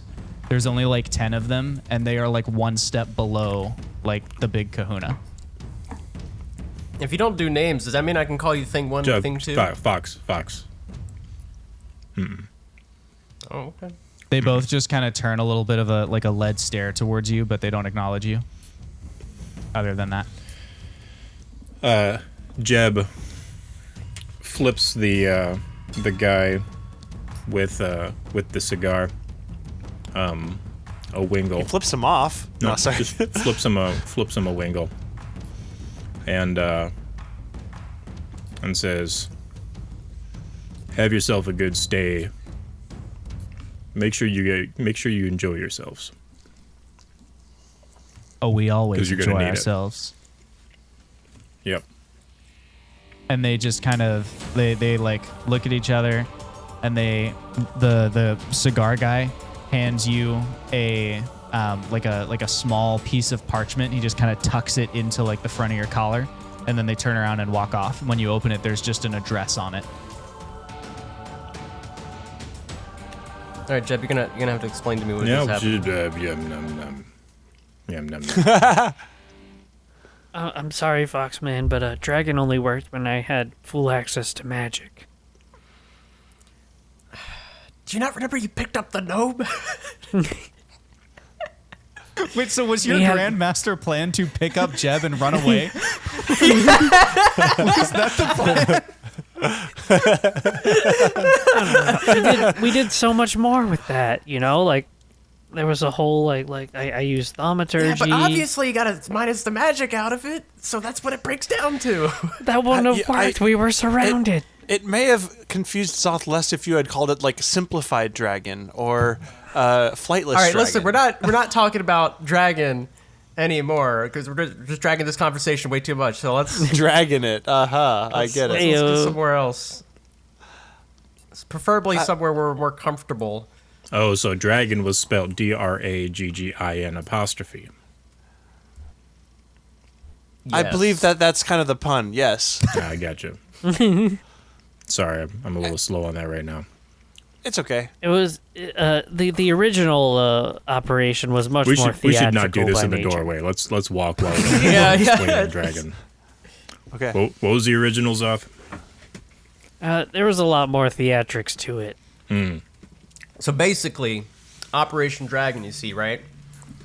We had this whole setup where I won't tell you how we got into a situation where No, start at the entire- beginning. It's okay. You can start at the beginning. Also, while this conversation's happening, where exactly are you guys going? To the notice board. I'm following Jeb. Which I was notice? gonna say, I think following I'm the river. absent-mindedly following that cat. Okay. The cat is headed for the bowl. So if you're walking with Jeb, then you're headed towards the bowl. The notice boards are Yeah. in the bowl, so you can go Yeah. to one Okay. of them. If you're just absent-mindedly following it, I'll just roll a d4 to figure out which one you go to. Okay, carry on. So I could like mold earth and I can create water, and so like with that combination, we could do some fun like distractions, and then while people were focused on that, I'd like pick up the gnome and we'd run. Yeah, see, all right, the gnome was actually, you could call it a client of ours, all right? And the gnome had evidently, slept with somebody's wife.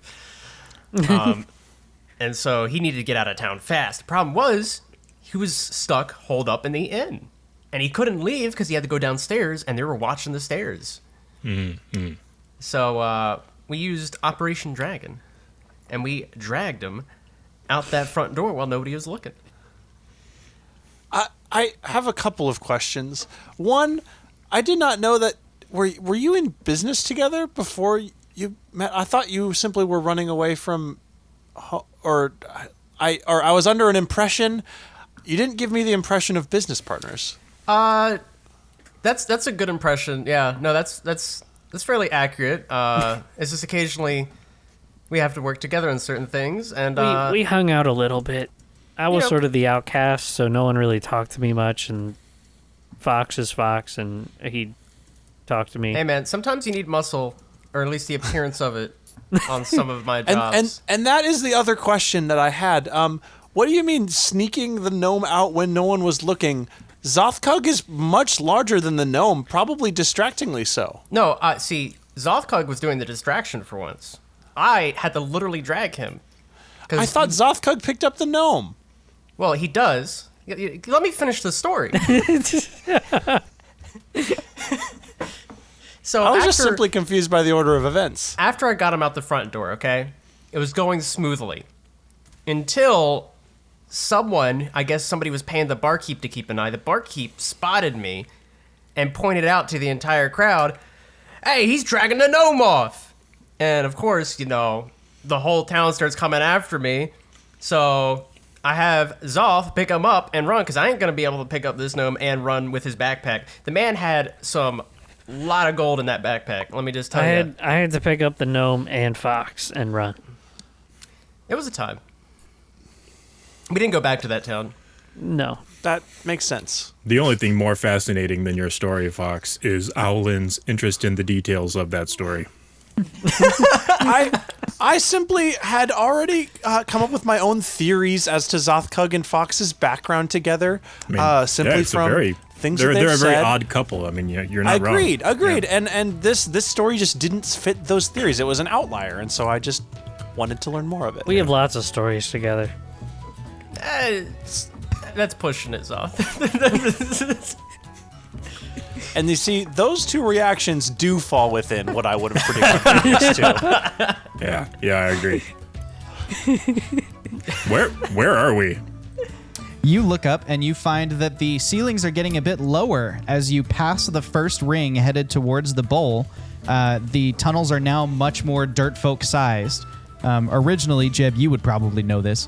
Tumbleweb was originally just the bowl, and then they dug out as they needed more space. Yeah. So the bowl was all dirt folk sized, and then as they dug out, they got more and more accommodating.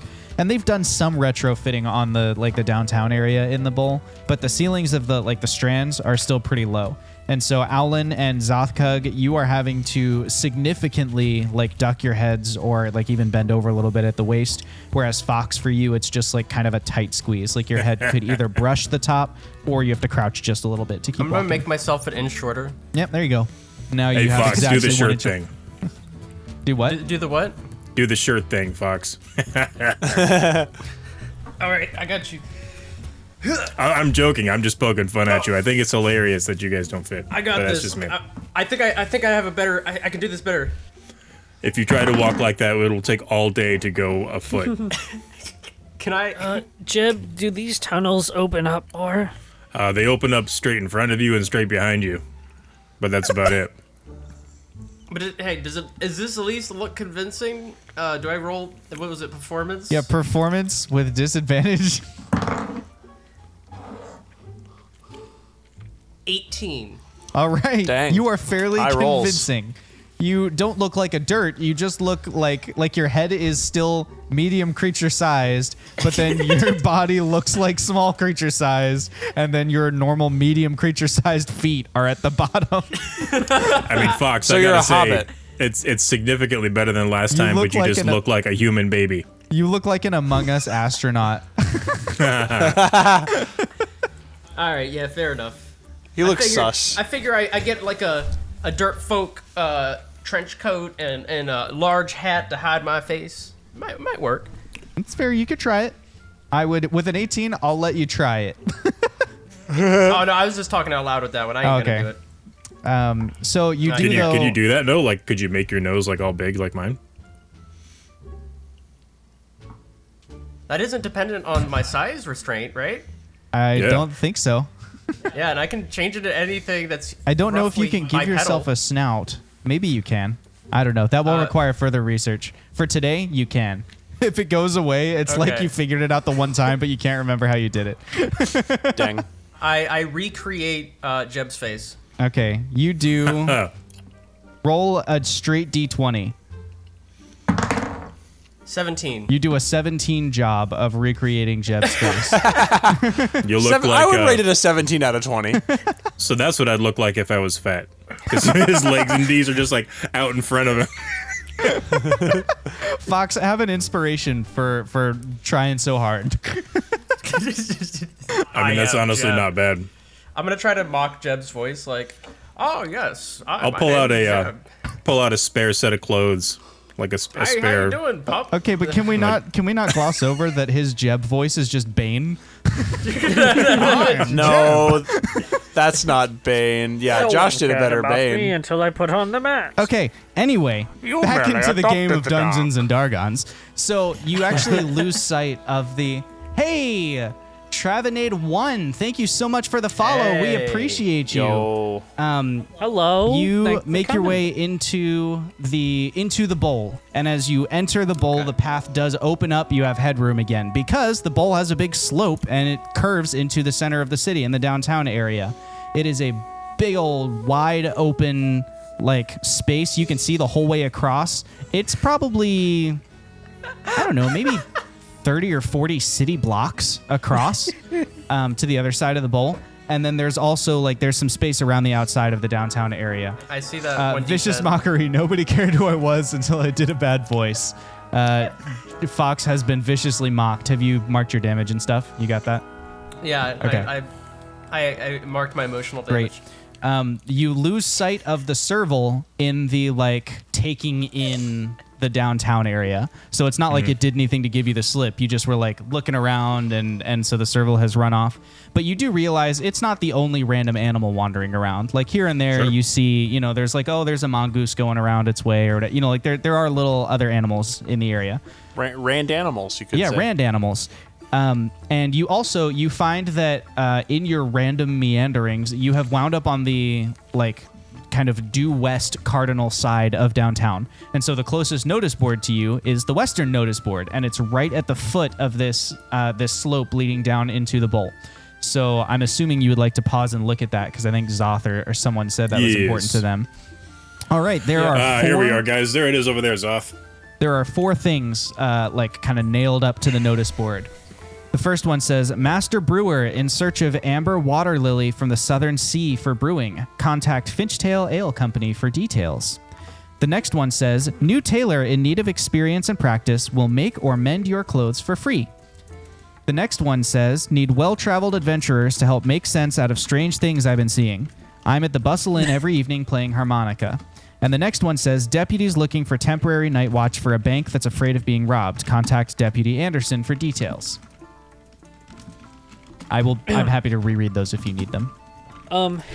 So there's no like Bright World or anything, no flyers from Bright World? No. Just those four notices. But each Xoth notice will board turn will to- have a different set of things on it, Yeah. so you can check the others. That's what I was about to ask. Okay. Xoth will turn to the group. Nothing from Bright World, so we're good for now. Do we need any work? Are we looking for jobs? There are 2 here that are particularly interesting, and 2 that are...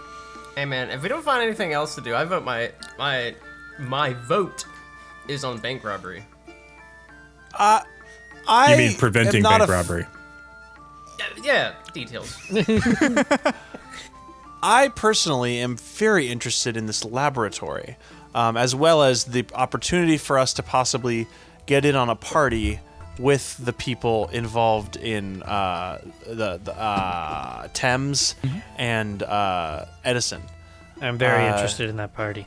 Exactly, me too. But well, for different reasons, I'm sure. I am very interested in the laboratory. So after we run out of stuff for us to do, I believe that's where at least I would like to investigate.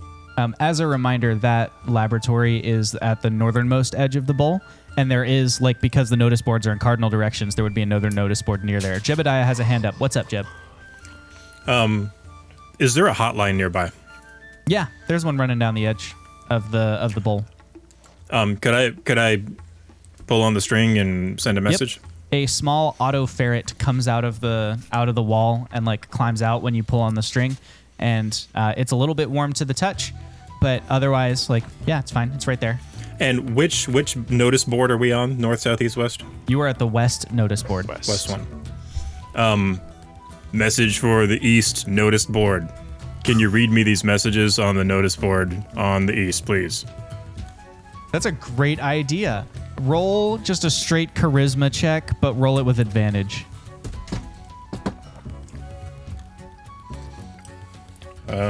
14 plus some stuff.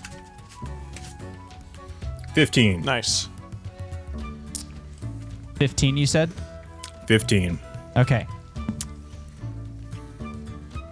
6 minutes go by as it scampers off into the distance and runs up, and you don't hear Think any. those things get lost? You don't hear any noise. I mean, on they the probably line. know where they're going. You don't hear anything else happening. Yes, they do have a set path. I believe if they were, I don't believe they would necessarily get lost, but they may lose functionality of some kind partway, and a maintenance worker may need to go. As I wonder Alan's if they are, talking, like, it scampers powered by the down and just hotline. immediately begins. Finchtail Ale Company is hosting a sample night. Brews so good you'll think they're magical. At the Elaine Mollusk Estate on Friday. Simple fetch job to Overworld for sturdy adventurer. Pays GP, not WD. I have found what I believe is a prophecy. Help me translate it? Scale & Son seeks mercenary company to deliver a message to Aspesh. Dangerous travel conditions. I am very interested in that tasting and the prophecy. The tasting is extremely interesting. The to me taste as of well. prophecy. Well, not the tasting itself, but the opportunity to be close to the mollusk estate. If that makes sense. Hey, man. You just go with the flow, man. We'll go to the tasting and just see what Well, happens. you may go with the flow. I will investigate the mollusk estate. I mean, that worked pretty good, and the ferret's still here. Do we want to do that for the other two? I believe it is worth a try. Yes, less travel for us. Fox, do you wanna give it a go? You've never used the hot wire before. Sure, yeah. Sorry, I was reading this other notice. Trying to write these all down. What do you want me to use it for? So that was from the East notice board. Oh, right. I got you. I go ahead and pull it down, the rope, just like I've seen everybody else do.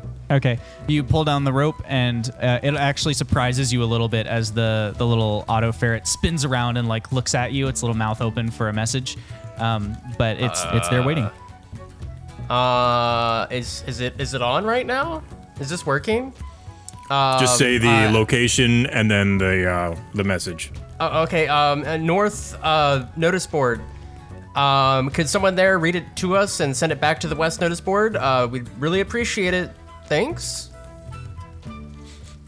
After a moment's pause, when for it to decide that you're done with your message, the ferret snaps its mouth shut and scampers off up the hot wire. Roll I think that was a charisma. solid try, but you could probably do a little bit better. I mean, but it's your feels first weird. Your first one. Yeah, it does. It's a Talking to little, nobody, but you're talking to somebody, It is right? strange to get used to. I've talked to nobody before. It's really interesting. In a way, that is what. What was your charisma? Well, Matt? I'm rolling it. Okay. And I got a... Oh, wait. Is this a charisma check, right? Yeah. Yeah. I was looking... I can't find it in the skills. 17. Oh, okay. Yeah. After about 8 to 10 minutes, the auto ferret scampers back over. At this point, between your walking and the time you spend at the notice board, I'm adding the second die into the tension pool. It scampers back down to you, and it immediately begins reading out. My lord has fallen for a foreign courtesan in Hishala and needs a token of his affection delivered to her. He's willing to pay well for speed and discretion. In search of Fey Moonstone for academic study. Will trade any of the highly valuable gems I have already studied. Looking for recruits for ballroom dance night. Great exposure for everyone. Can you teach an older gnome to fence? Need patient teacher or teachers. Don't have any money, but willing to find a way to trade something. Fox, you in particular, looking for recruits for ballroom dance night. Great exposure for everyone stands out to you because the cadence of it sounds like it might be Thieves' Cant. You would have to see the writing to figure out what was indicated because the handwriting pattern and stuff matters in Thieves' Cant. But the cadence right. of the message feels like it might be Thieves' Cant.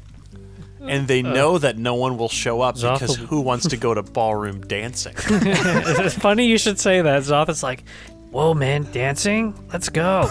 You know what? I'm curious to see... I'm curious to see Zoth dance. I like the idea of Xothkug just every time he hears a new notice board, he's like, I want to go do that. Hey, Could I message the South notice board? Yeah, can yeah, try it. man. Give it a go. Give it a go. Because so Owlin has Zoth will- obviously been here and has worked at the lab. Yes, of course. Well, okay, Jebediah, the story that I was going with was that I was interested in the lab and was visiting for the first time to go to the lab and work at the lab, but I didn't know I got you. that. Yeah, exactly. Yep. Alan, usually you don't explain your stories out loud. Well, no one else is here. The Alan mongoose looks has around. already opened its mouth to receive a message. Zoth pulls the cord and he's like, hey, to those at the South message board, could you read us the notices here at the West message board? Thanks, man. Greatly appreciated. That was really good, So- Zoth. Shoom. Its mouth snaps shut and it runs off. Hey, Jeb. Yeah, man. I definitely think this ballroom dancing might be a little interesting. Just Roll a charisma, Xothkug. to let you know. Ballroom dancing? You think ballroom Not a dancing great is stat interesting? for me. At advantage or just normal? Just normal. Quotations, ballroom Okay. dancing. I think there's more behind it. 19. Wow, you beat the DC of 18. I'm just rolling a charisma over here to see if you over under it. Okay, the auto ferret scampers back down to you, and it opens its little robotic mouth, and it goes, Mercs for hire, good prices, trustworthy work.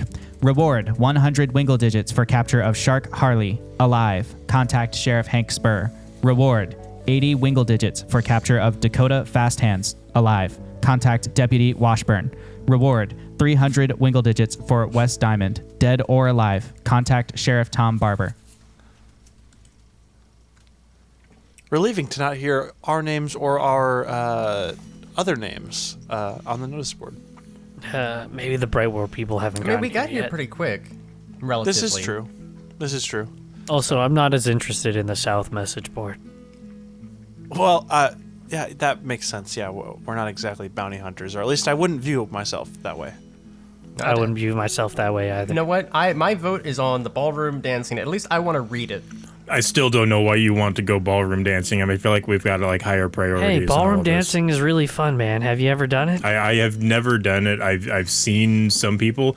I'm more of an outer rings guy. You know, we normally do the line dancing down the strands and whatnot. So- Ballroom, it's all hoity-toity. You got to like brush your fur up and like, you know, wax it and this, that, and the While other. not and- specifically talking about the fur, I tend to agree with Jebediah. Jeb, No, you know, you guys just haven't done it. I just want to say it might behoove you to have me at least read this particular notice. Why There's a would lot reading? Of room. There's a lot of room for things hidden in between the lines. Okay, Xoth, I need to ask you something. A Yeah, long man. while ago, Fox was talking about cake, and I have no idea what was going on with that. But he's using like the same mouth noises and pauses and stuff as he did back then. Is there something that I need to be aware of? Because this is really Would- weird, and I have no It does idea sound why as he though- would like ballroom dancing. So would Fox have told Xoth about Thieves' Cant at all in any No. capacity? No, I don't Oh, think no. so. I mean, Thieves' Cant is Okay. like a rogue's sacred right. Like, Yeah. they don't share that stuff. Yeah, I was just making sure, like, it never came up, like, just in passing or anything. No. I don't know, man. Maybe he just likes cake. I mean, I guess there'll be cake at this ballroom dance. Is that what you're like hinting at? Well, like you no, just really want some cake? There will be more Yes. cake probably at the liquor There tasting. is room Yeah, or even We the should party. go to that. for cake at the ballroom. That's right. For cake at the I'm just going over I mean- to the fucking whatever notice board it was, north, I think, right? So, Are the rest of That's you? like on the other side of town, dude. Well, I'll be if it back. is north, it will be Unless close you're to the coming with- laboratory.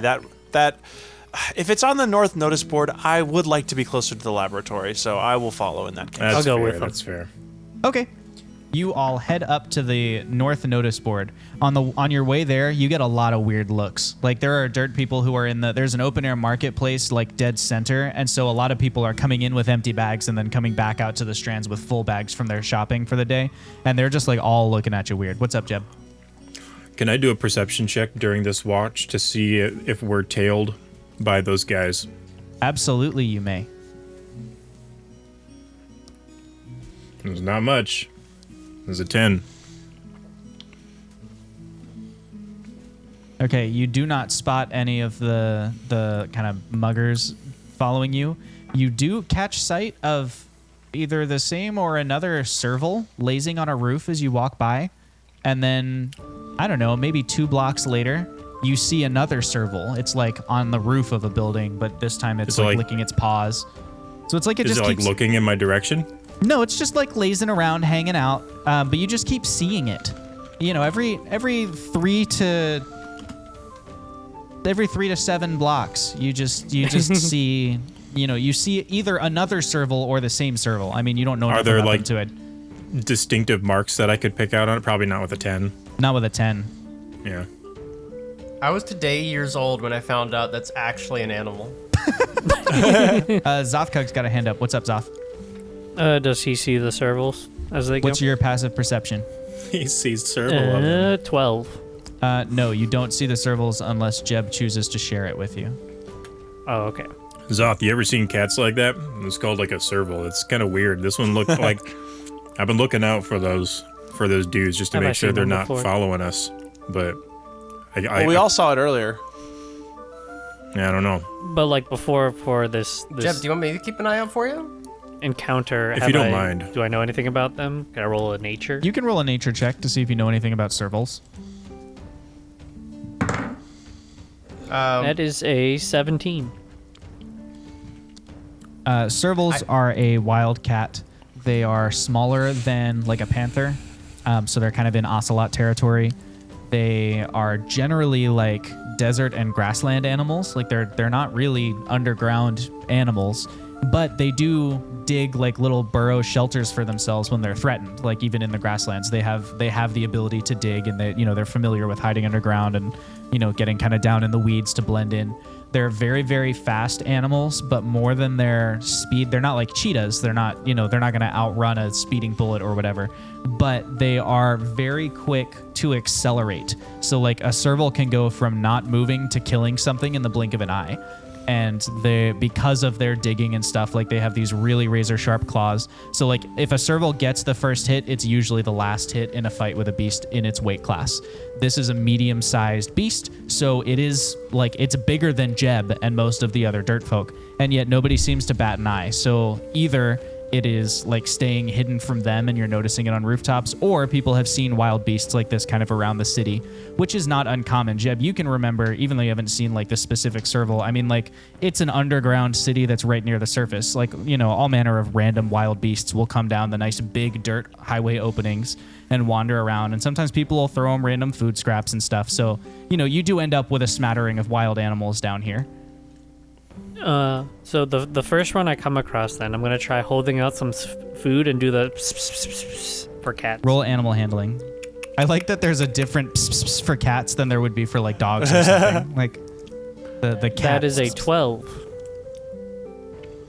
He's the cat whisperer. You do a 12, but the serval like looks down at you for a half second in that condescending way that cats have, and then goes back to like licking a paw. All right, and then each one I'm gonna try. If it's this, I don't know if it's the same one or a different real quick, one, but each one. If I leave the call unexpectedly, it's just because I just saw my lights flickering.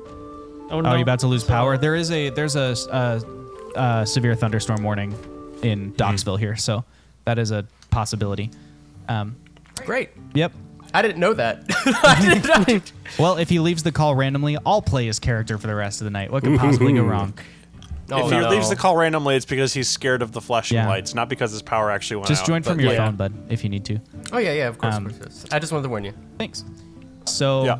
that's the way of things. Roll an overarching animal handling check. I'm not going to let you roll for every time you see this serval. That's fine. I don't know if it's the same one or different one. So that's Can I fine. assist him? 23. 23. Yeah, you can assist him. Now that you see him doing it, you're like, I want to try. Psst, psst, psst. That was a 15 plus nothing. Yeah, it's not going to beat his 23.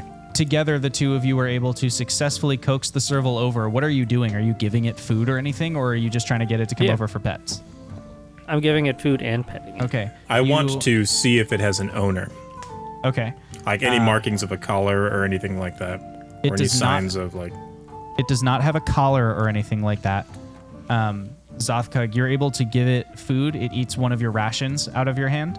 But before you're able to pet it, it like kind of recoils and like scampers back. As it is scampering away, Jeb, you notice that one of the white streaks in its fur is actually a ribbon that's been tied there. And it's tied on both ends, so like it doesn't flap around randomly. There's just this ribbon that's kind of tied into its fur. I'll let all of you roll a perception check. Oof, That was a mistake on your part. I got a non-nat 20. I got a 21. Okay. I got a 7. I got also a 7. Let's go.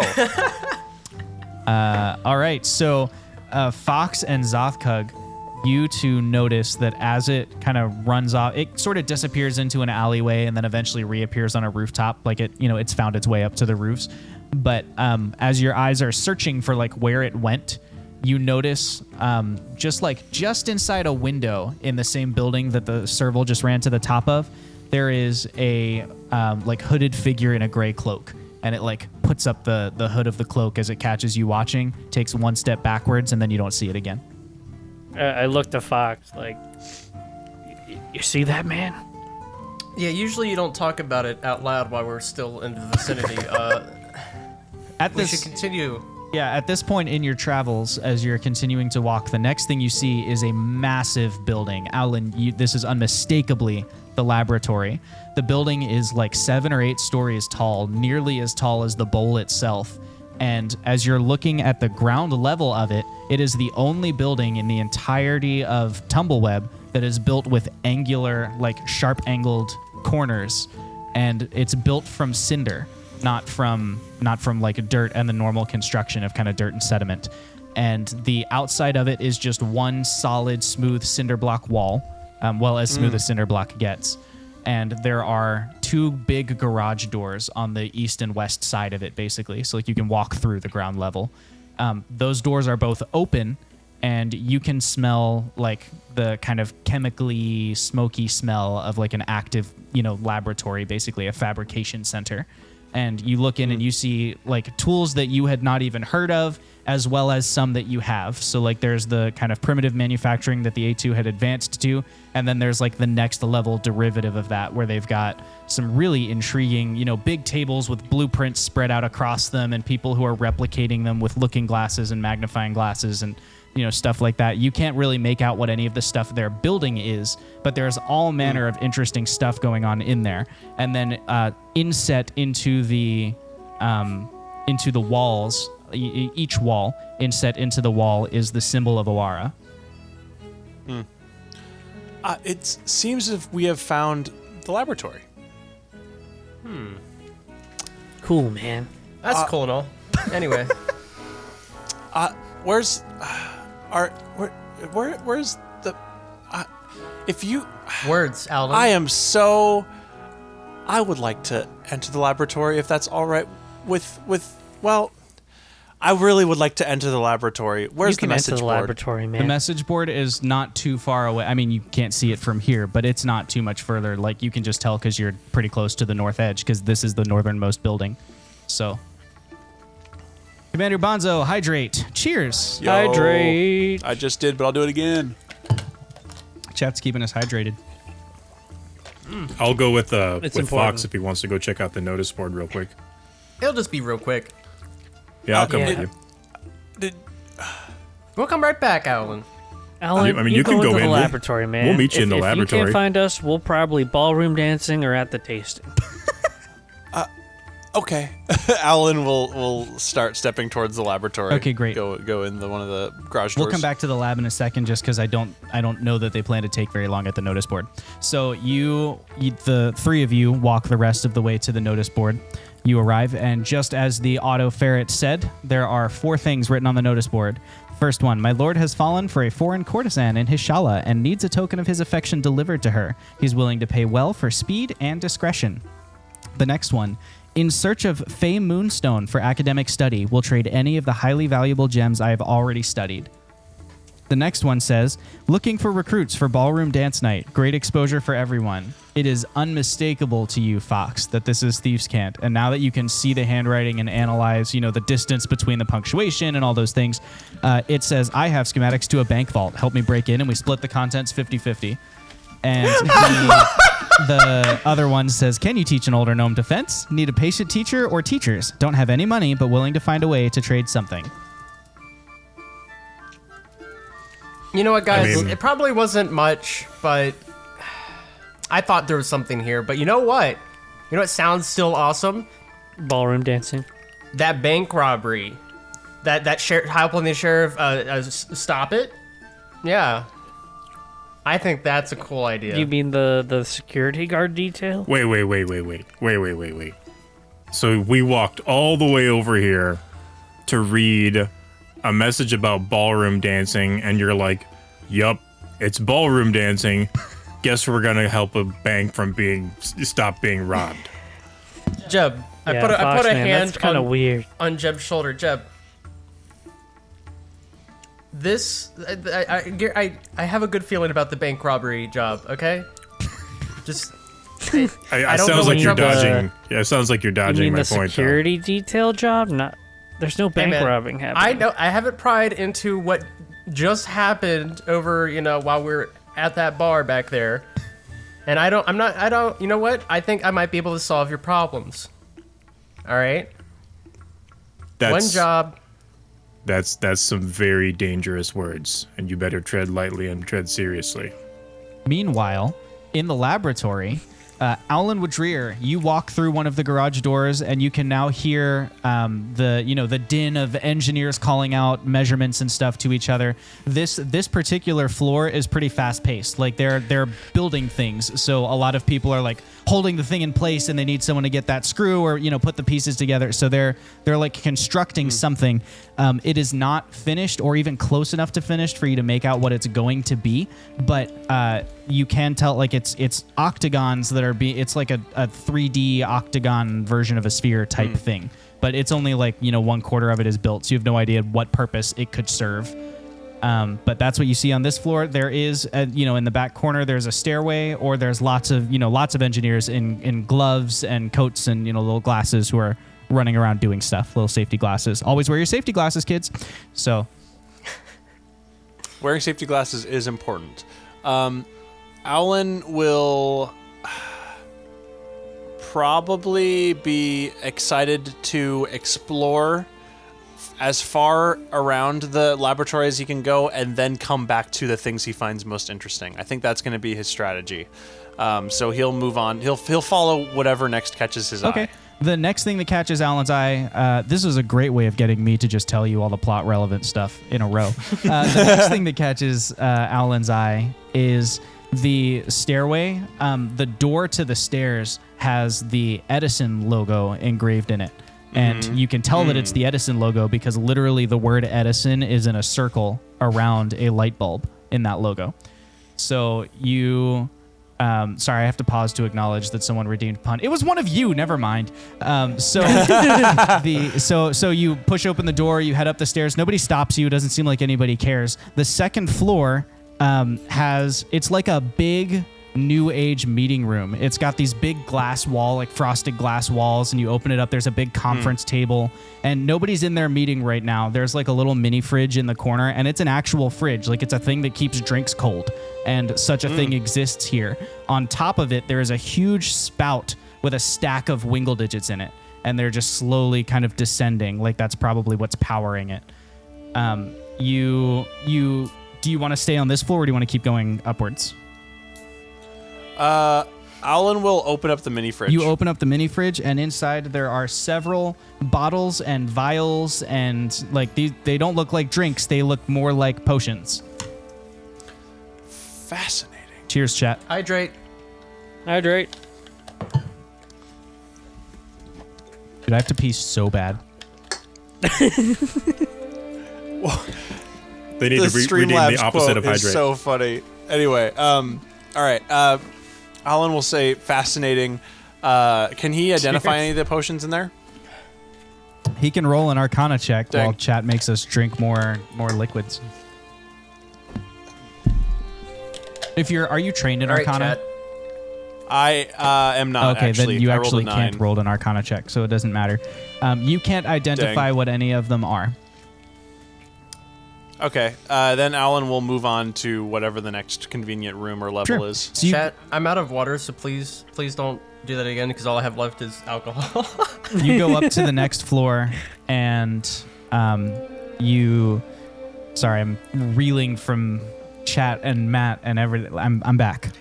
You go up to the next Matt floor. chat. You go up the steps to the next floor, and on the next floor, at first you think there's nothing here. Like there's just a solid wall.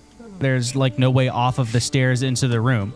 So you kind of tentatively go up the stairs a little bit further, and you realize that it's one of those like shifting holograms.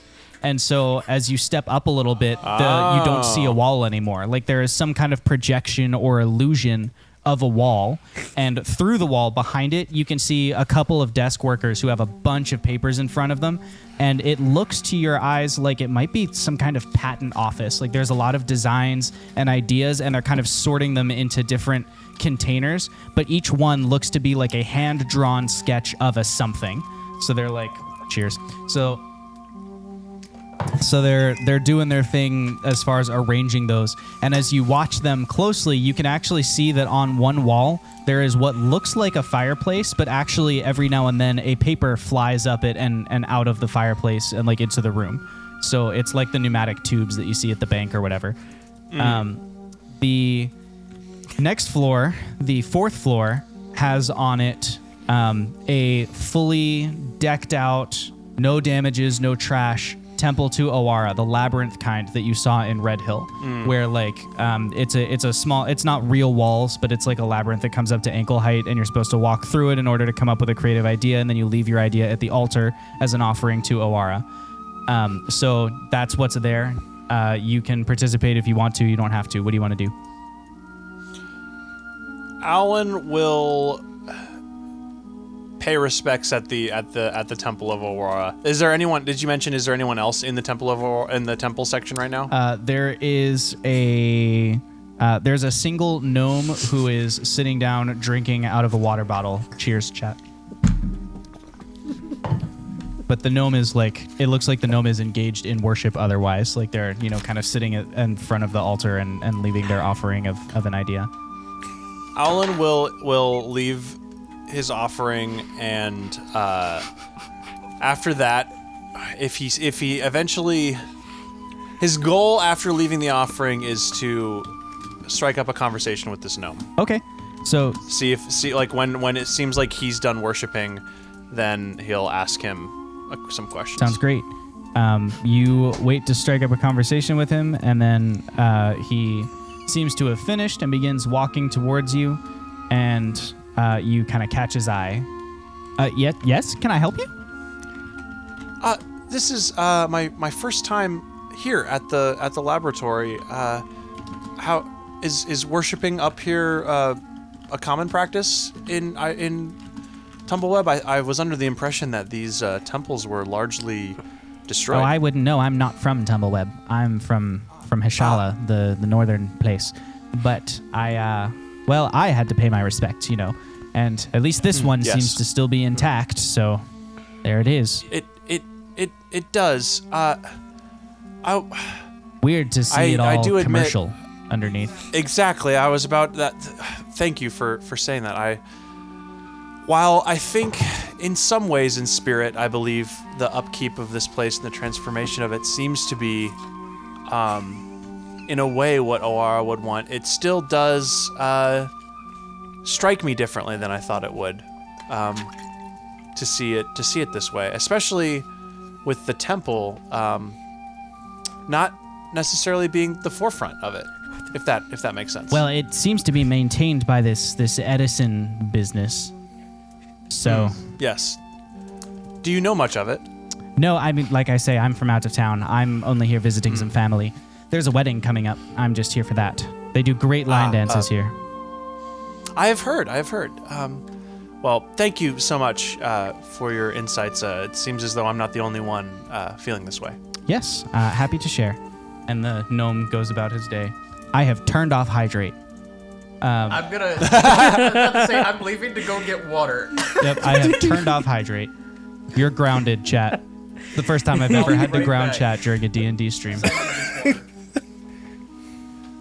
Alan would like to go back and maybe try to... He's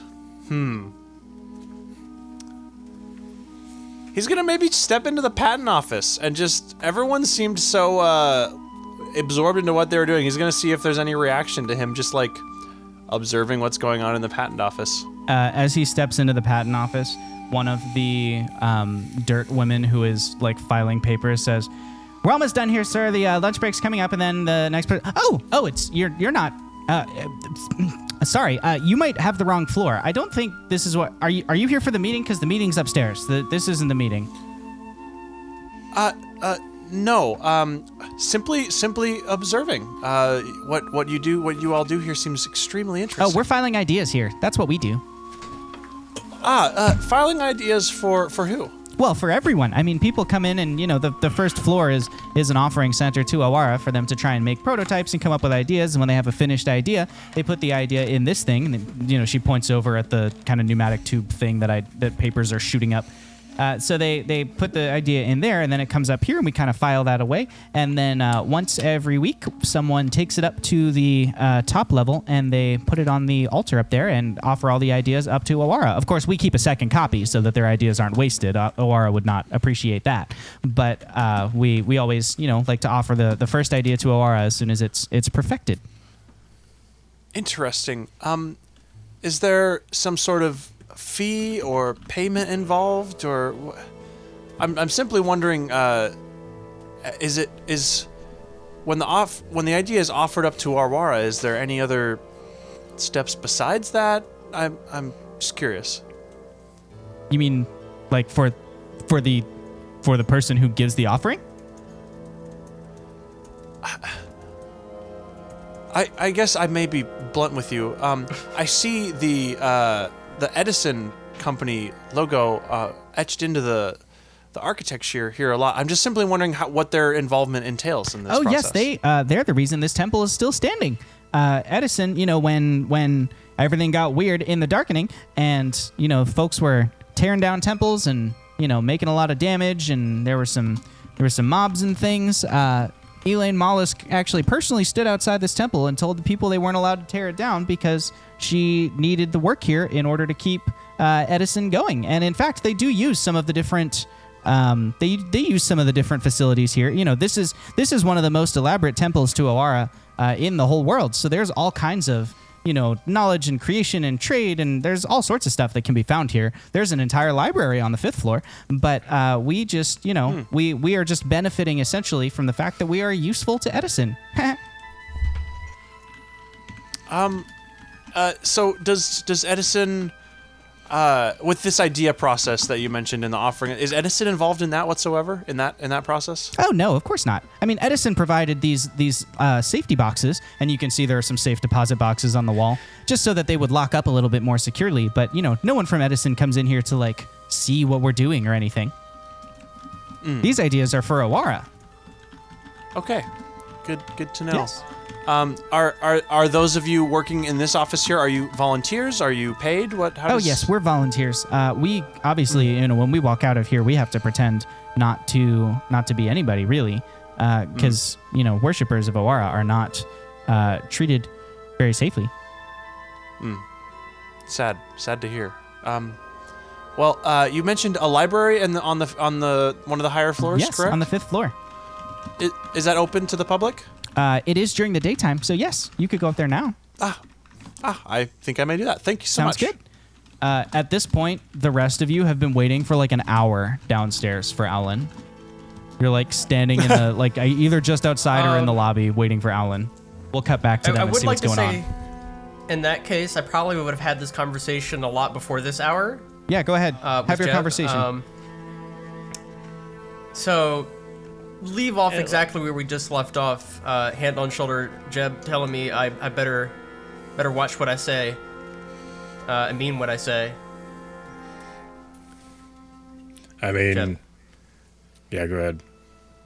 Does the Xoth hear this saying- conversation, or did you step away from Xoth? No, I'm just talking to Jeb right now, out between us. Jeb, you've had my back down in the Underdark, and you've saved all of our lives. The least I can do is try to help you with what appears to be some nasty folk. Also, I don't know, do they associate with hooded figures that are, of the tailing variety?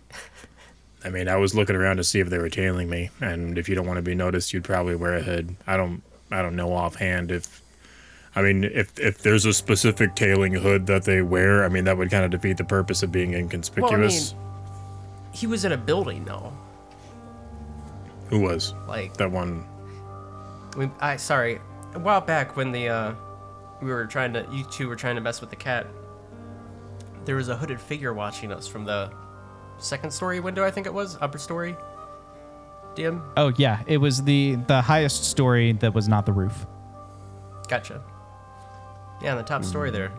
Oh. So, usually when I tail people, I follow them on the streets from a good while back with a hood, not inside buildings. So, unless these buildings are interconnected, I don't know how y'all build your cities down here. So. Well, first off, I kind of got serious there.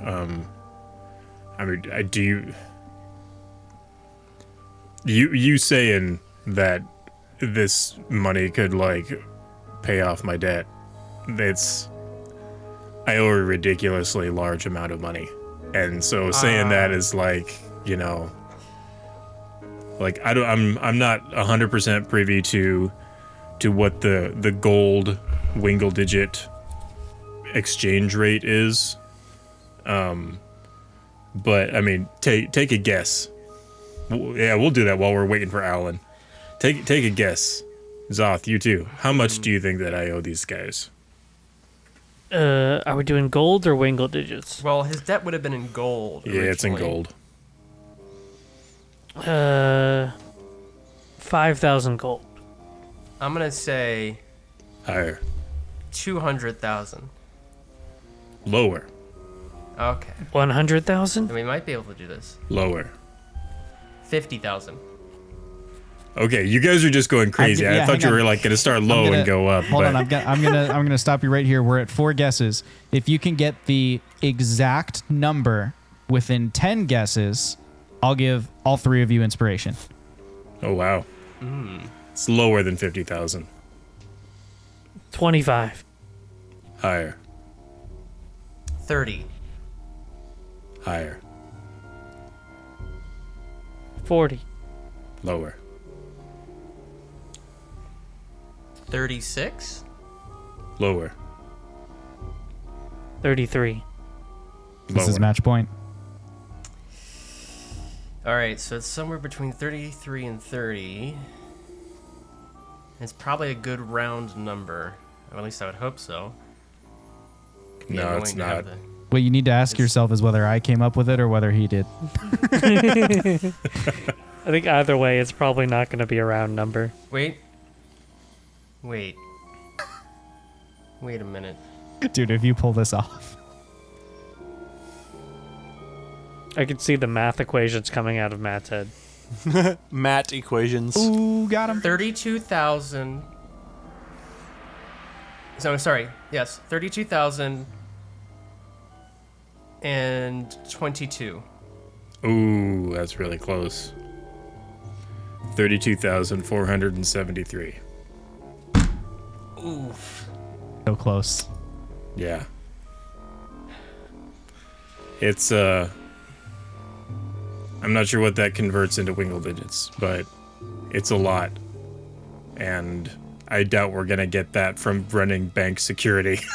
I mean, maybe if we like robbed a bank, but it's not like we would have the capacity to do that, or like the knowledge of how to do that, or even would want to do that.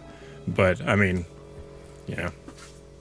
We don't want to like be wanted criminals in a town we I'll just be got. honest. I with you, mean, Jeff. honestly, you guys know me. I'm not out for nefarious deeds or whatever like that. But if you told me like you had like the perfect plan like laid out, and there was like no way or like possibility of me to be, you know, for this to like come back on me, and we could just like pull it off scot-free.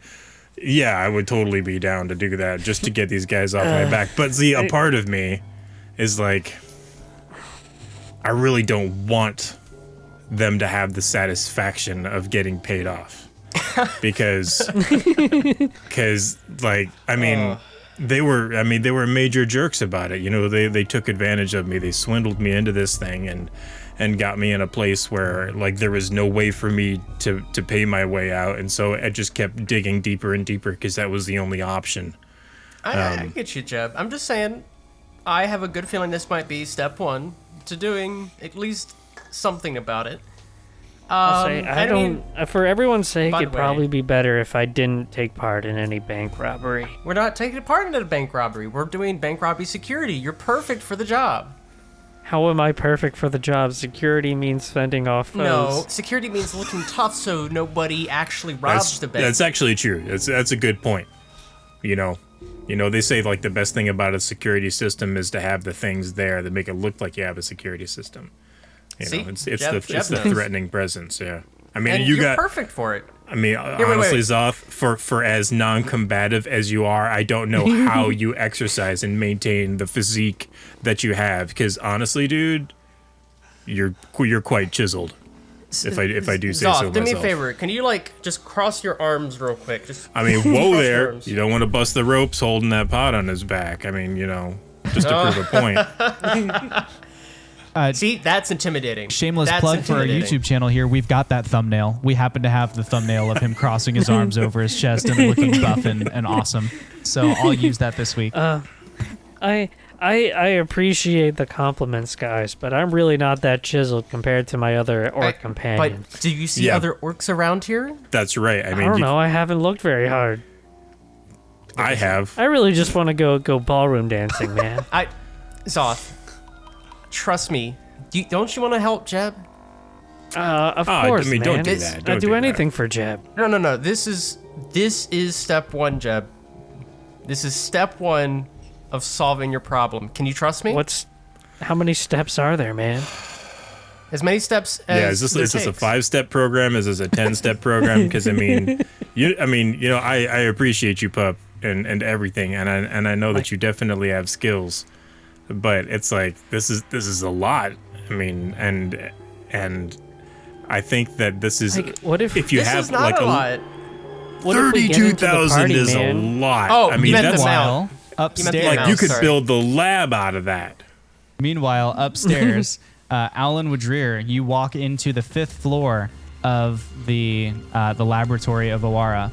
It is a massive library, shelves upon shelves upon shelves lining the walls, making little corridors and mazes throughout the middle of it. Books are piled in like probably sort of an order, but like these are used books. Like people are taking them off the shelves, reading them, tossing them back to go get the next book. So it's not like they're all alphabetical or anything crazy like that. You do not see anybody else as you first come in, but your view of most of the floor is obscured by bookshelves. So it's totally possible there's other people up here. I will look for book about. I don't know why I said it like that. I will look for book about. See if there's anything with that Sacrium. I'm looking for something about anything about Ooh, Sacrium. great idea. Roll an investigation check. I have a +5 in investigation, Ooh. and I got a 7. Ooh. Can I point out that it just sounded like he fell off the face of the planet, like just off the edge of the flat Earth?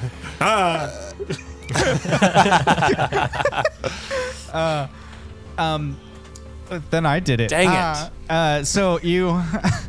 it takes you a while to find it. The book is there, and eventually you find it. What you were rolling was for duration.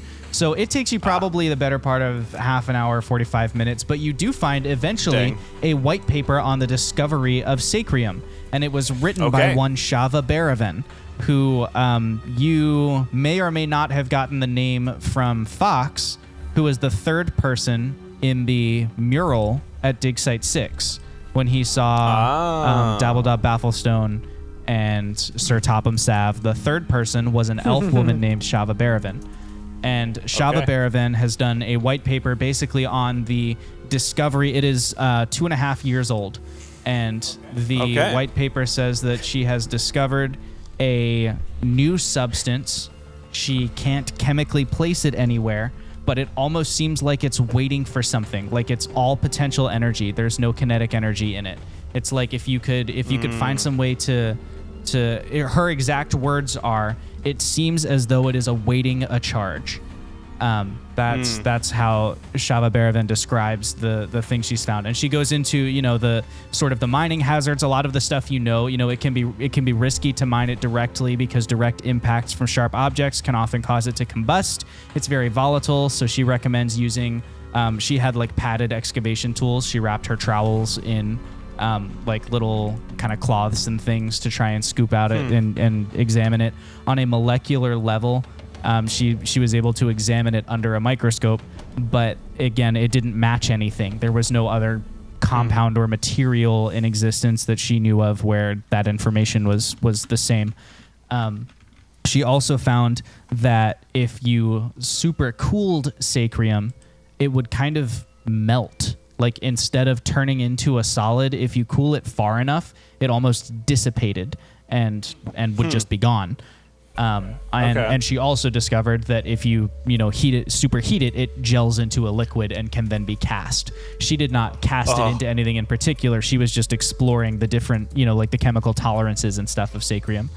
She found no chemical that bonded or adhered to it, and That's pretty much everything she discovered. Oh, she also discovered that in very tight concentrations, like very heavily compacted, high amounts of it, high densities, it would generate a slight electromagnetic field around it. And so like it would align things the same way that little iron shavings get aligned by an electromagnetic field. Okay. So yeah, that makes sense a lot, actually. Alan would also like to research dwarven constructions within dirt folk tunnels. okay. Nice. Go ahead And the history and of make that. an investigation at disadvantage, because that's a very specific thing to be looking for. Yeah. So that might be buried in books if it's even there at all. Dang it. I got better than a 7. I got an 8. Okay. So you are not able to find anything that specifically talks about dwarven construction in the dirt folk tunnels. I appreciate that Belly just randomly wants us to make a railgun. I think that's great. You'd need an artificer for that. Yeah. Okay. Though soon enough, Jeb may have need of an artificer if he needs to upsize his gun. Or Jeb may become an artificer. You were on the path to trying to artificing. Or a mile's worth of villagers. Oh yeah, wait. I'm on the path of artificing. You're right. Haha. Maybe Alan will do that Ooh. instead. Be the change you want to see in the world. Exactly.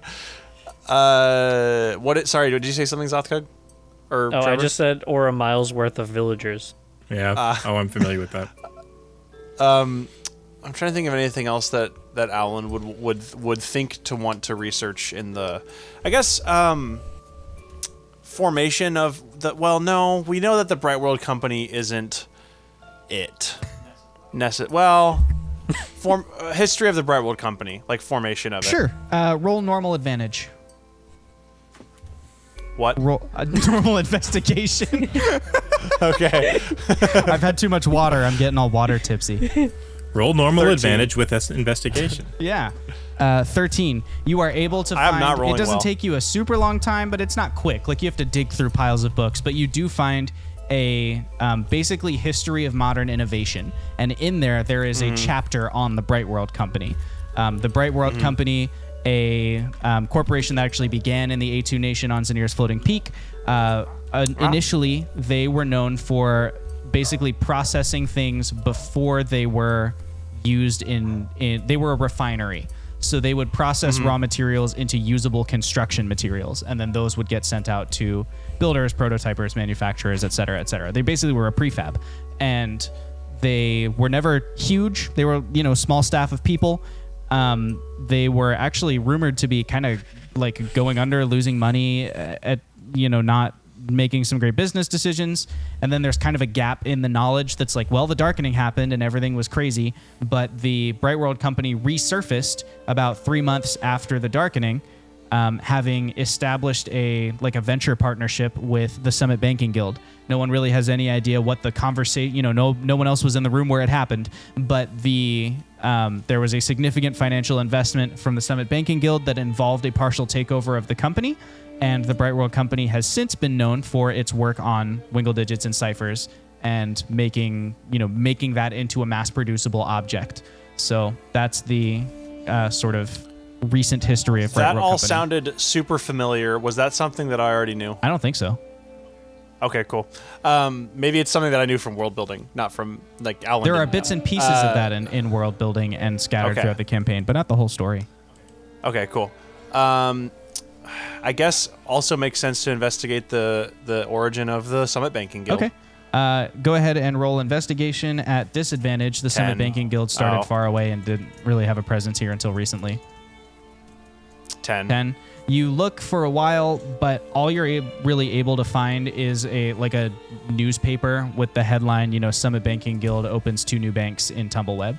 It doesn't really talk Okay. about the history of the company or anything. Okay, and then finally, history of, because I think we've already gotten a little bit of background on Thames. So I think history of what's it face that sponsors this. It's not Tesla. It's Edison. Edison. Yep. You don't even have to research to find stuff about Edison. Okay. There's Edison stuff littered all over this place. The real trouble is finding Okay. the one that with the specific information you want. So are you looking for a history of Edison? Is that what it is? Yeah, origin of Edison. Okay. Elaine Mollusk, who is now basically like a tycoon, but who at that time was a fairly undiscovered person, saw what Thames was doing in their distribution agreement with the Bright World Company and turned Edison, which had been her company that was focused on basically carts that pilot themselves. They were they had a Model D4 was the really popular cart. She took that company and kind of pivoted into trying to find ways to get more out of a Wingle Digit. So they have all of these like hacks and reverse engineers and new uses for Wingle Digits, including like the Model D4 carts can now be powered by Wingle Digits. But they also have done things like develop the Hotwire or the hotlines and stuff like that. Almost everything they've developed in some way utilizes Wingle Digits, but combines them with electricity, where it's like one of them kickstarts the other to get a bigger effect, or like pushing tolerances and trying to really get more out of it. And so she's kind of known as like a big visionary who has a lot of collateral damage. Like her experiments and stuff can often go wrong. So there's a lot of in the Underdark. Edison has purchased a lot of space because down there they can mostly do things without damaging anything at Tumbleweb. They're just like, whatever, they're random monsters down there. What do we care if they get hurt? And the latest in that string of things is their idea to construct a hydroelectric power plant that runs on the Nautilus River, which is the river that you've seen the whole way back down to Dig Site 6 and leading south to the ocean. And the goal, her stated goal of the hydroelectric power plant is to create an alternative, like a competitor to the Wingle Digit, where it's like there will be another way of creating magic-like effects in the world, but without having to use magic. Because, Tumbleweb especially is not a huge fan of magic, even though Wingle Digits and ciphers are better than they were. And so that's the current objectives of Edison and the history of Edison. That's what they're up to. Okay. Alan, I think, will be pretty satisfied with that information. It's been like 2 hours since Alan wandered into this place. And I guess at this point he would probably realize, my friends are probably somewhere. And can Alan check to see if there's higher floors? There are two more floors. Is there more? There are 7 floors total, which makes sense because 7 is a holy number. He's gonna check out the window to see if the guys are out there. Yeah. Is there a window? Sure. There's a window. Sure, yeah. Alan will check out the window to see if his friends are out there. And cut back down to Alan's friends who are having a conversation about bank robbery.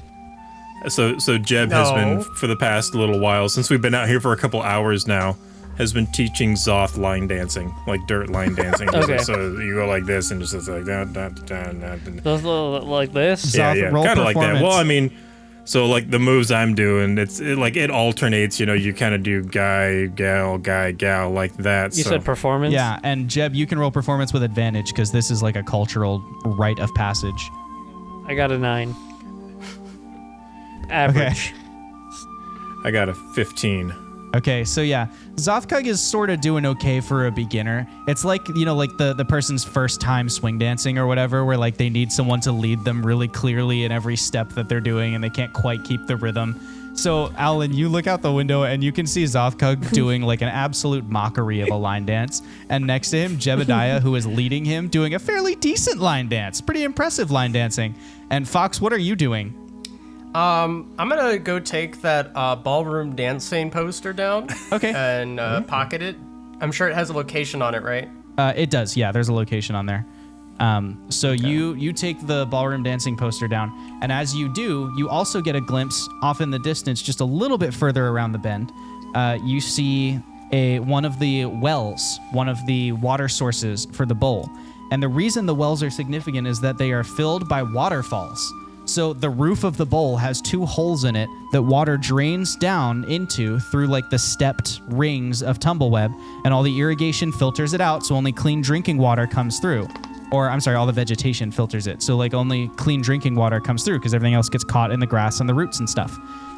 So it is falling down, and you can see like, oh, there's the pool at the bottom, and it's interesting enough to like catch your eye, and so you're kind of looking at it. As you're looking towards it, you see a single chalk mark on the bottom of a bench just next to the well. And the reason that this sticks out to you is that in another life, in a past time, you and a particular friend of yours used to use chalk marks like that to communicate. It was your dead, specifically your dead drop symbol. It was like one of the ways, because like you were being all edgy. There wasn't really any reason you couldn't just talk openly, but you were being all edgy and sneaking out at night and using dead drops and stuff because it's what you did. And this was the dead drop that you used. But the chalk also looks very faded, like it was marked a long time ago, maybe months ago. I wander off immediately. Okay. You wander Without over. saying a word. Yep, you wander over. The line dance is ongoing. Owlin, roll perception. Maybe you can spot him because you're looking out the window for what he's doing. Fox, you head on over to the well. And there is a bench. The bench is what's marked. 13 perception. Okay, you don't see him. You head over to the bench, and you can roll investigation if you want to look deeper into the bench, Fox. All right, investigation. I gotta get out of my notes. I was like writing down all the jobs that sounded interesting. That's 12. Okay, so you look over the bench and you do a pretty sneaky job of it. Like, you know, you're pretty familiar with this dead drop. It was your dead drop. So you sit down and you kind of reach under the bench casually and whatnot. You don't find anything there. But as you're sitting on the bench, you notice on the inside of the well, on the other side, a matching chalk mark that is also, it's equally faded. So, but it's like on the inner ring of the well. So I'm assuming you walk over there to investigate. Yes. And you find so the well is like stones that are making rings or whatever, and there's mortar in between them. You reach over the edge of the well, and in like a gap in the mortar that someone has hollowed out, you pull out a rolled scroll. You unroll the scroll, and what you read is, it's just a very simple handwritten note. It is written in Thieves' Cant. It says, "Don't do it, W. Too dangerous. Back off, and we'll try to get a count of their numbers from another angle. S." And that is the entirety of the message. Roll perception.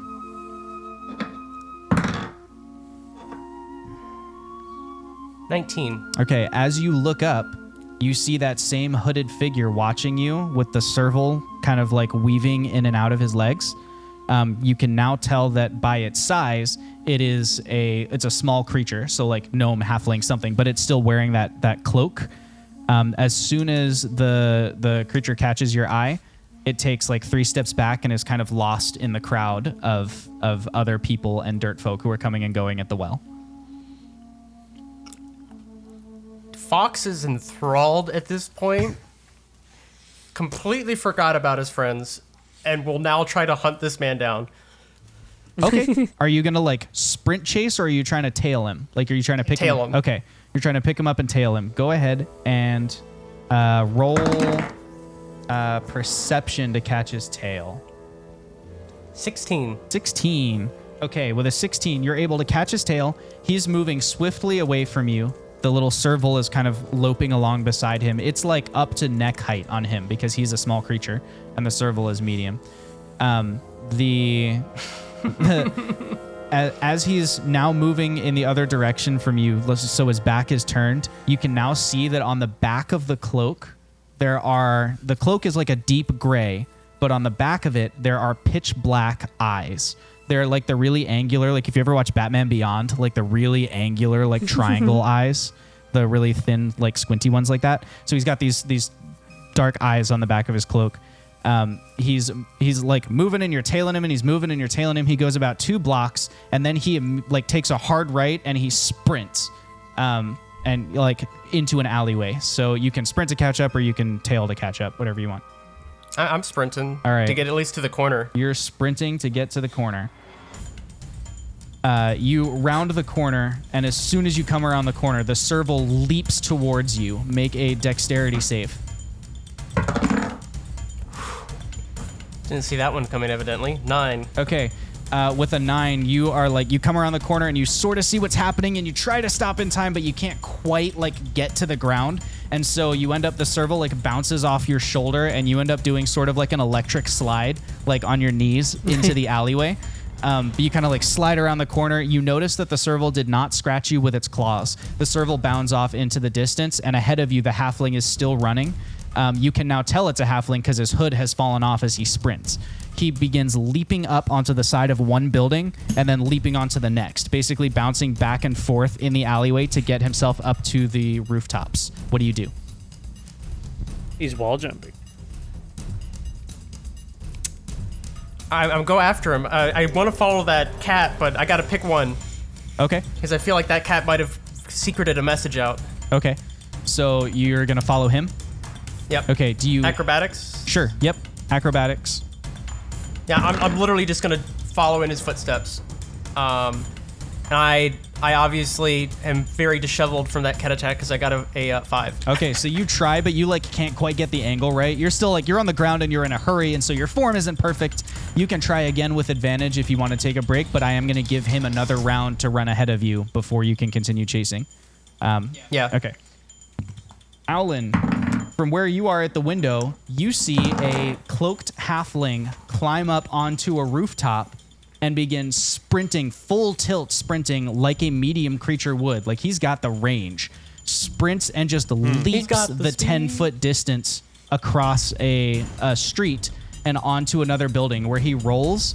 And then at the end of the roll, he just slides on his belly, like his hands behind him, slides right in through a window at the top of that building, like a skylight, slides in and disappears. Shortly behind him, as he slides in, you see none other than Fox come up the same like ledge onto the first roof. So you can see Rolled Fox. a 21, by the way. Yeah, so you successfully make it up to the roof. You see just the very tail of his hood and his hands as the halfling slides through the skylight on the next building. So there's a 10-foot gap between you and the building. The next building is 3 stories tall, just like this one. So you could try and like meet him at the bottom or jump in the top. What do you want to do? I'm gonna. So wait, he went through the skylight, and how big is this building? It's 3 stories tall.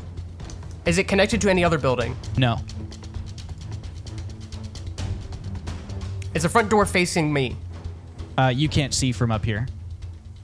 I'm just gonna go where he went. Okay. Alan, did you want to do something? I heard you talking.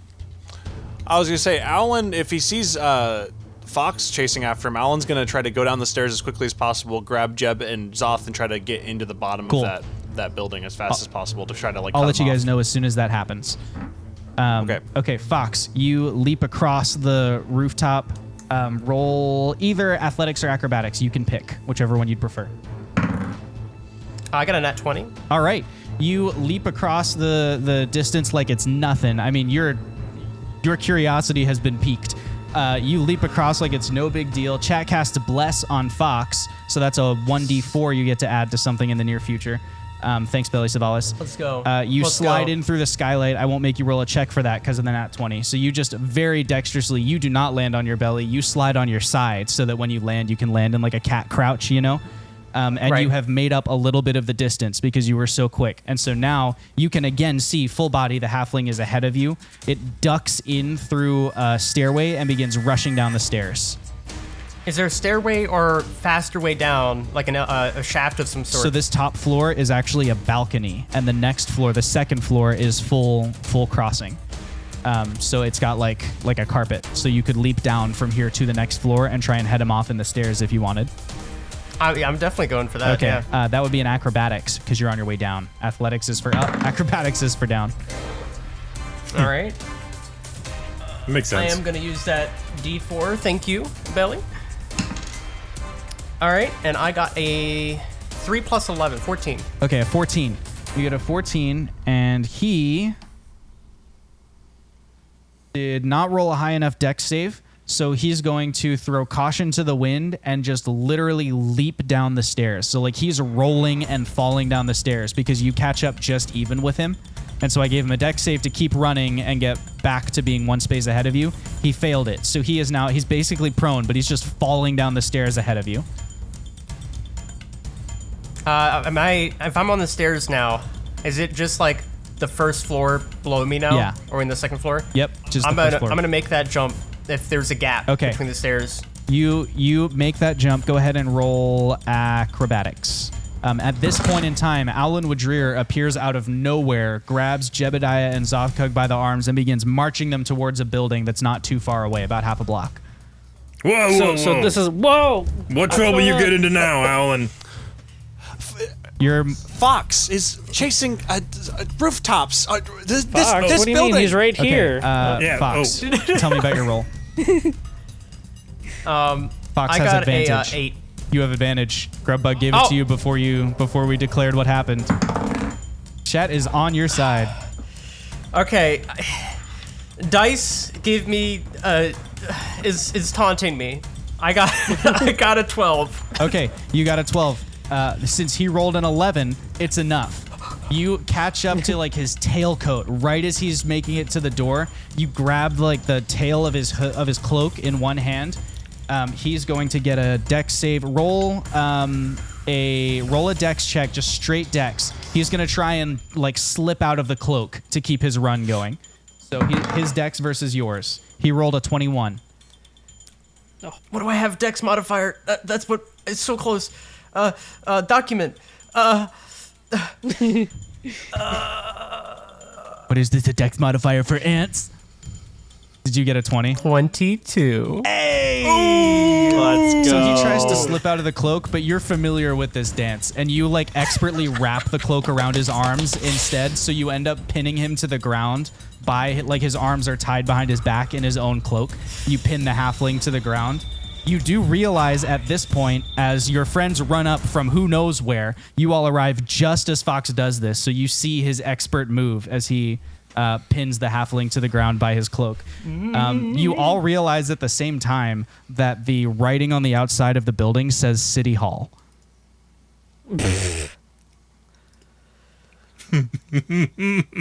Fox, man, who is this? What's going on? I hold up a hand to them, and I immediately start interrogating this halfling. Okay. Go ahead.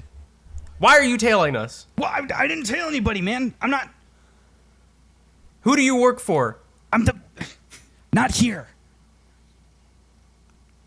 I pick him up. I do believe this is City Hall. It may not be the best I pick him up, time for such a conversation. and I brush him off, right? Uh-huh. I look around. Has anybody noticed the scuffle? There are a couple of people looking at you weird, but they're like hurrying off in the other direction. Like they heard the newscaster talking about the crime uptick and the stuff. They're not trying to get involved. You do not see any sheriffs or deputies yet, but Jeb, you know that there are always 4 deputies in City Hall. So somewhere in the building that they just sprinted through, there are 4 deputies, and so they're probably alerted and on their way to the front door. I'm gonna brush him I off. will relay and be that. like, Yeah. okay, I will hold him by the neck collar, but like try to hide it as me just having a hand on his back. And I'll immediately look for the nearest corner to walk around. Yep, casually. you go around the corner of City Hall. There's a main road that goes in front of it, but next to it are 2 alleys so that they can like take their dumpsters out and stuff like that. Yep. So I wave the team to come with We'll all follow casually Yeah. as possible. casually as possible. yeah, 2 tall folk and a dirt casually walk around the corner. 2 tall 3 tall folk and a folk. dirt folk walk into a You bar. make I'll make stay it at around the entrance of the alley and kind of keep an eye out. Okay. You make it around the corner, and as soon as you do, the halfling's whole demeanor changes. He becomes absolutely calm and like totally not frantic. You're still, I assume, kind of like roughing him around, right? I just had him by the collar. I do go ahead and push him up against the wall. Yeah. Not too hard, but I'm in charge. Okay. And large compared to him. That's true. Large and in charge. Yeah. All right, you better spill the beans.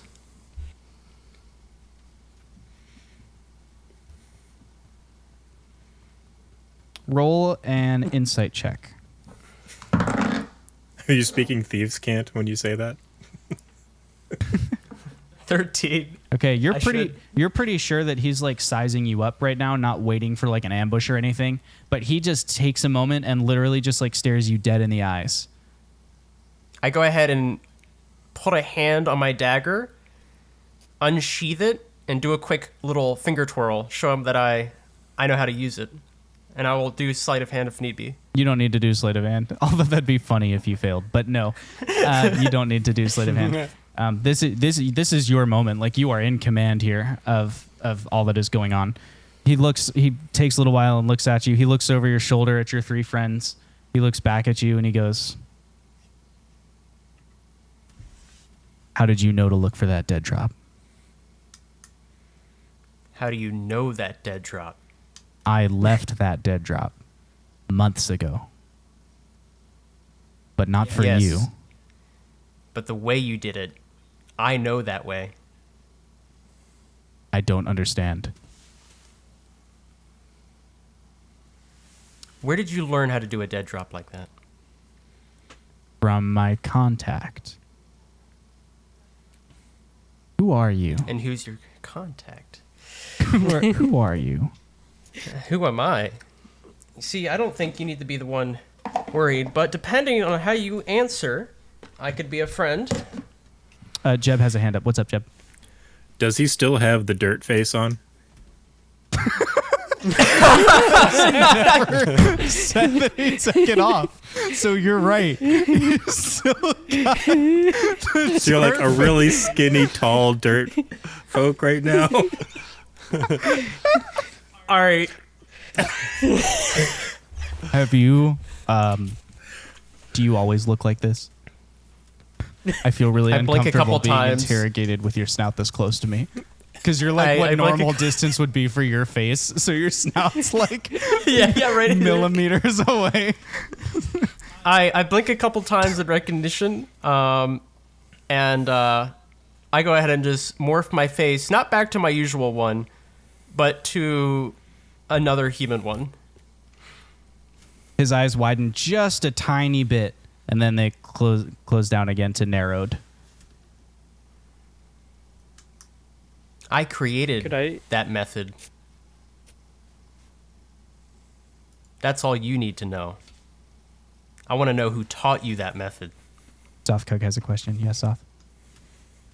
Could I be standing behind him with my arms crossed, just looking at him? you slowly walk up with your arms crossed. Yes, absolutely. Roll intimidation, Xothkug.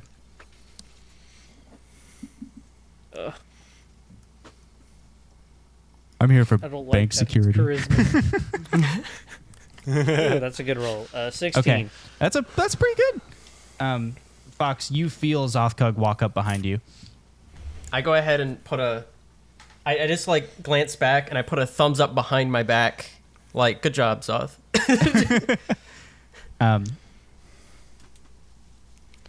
He kind of like looks slowly up at your orc friend and back down at you. He goes,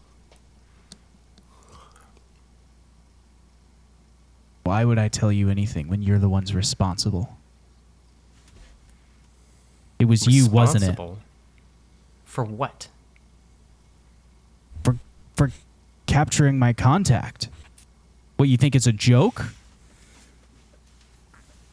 Was your contact Myrrh?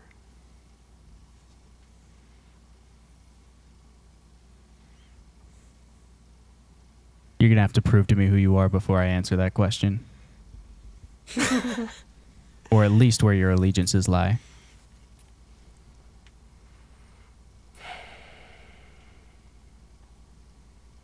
I relax my grip on him.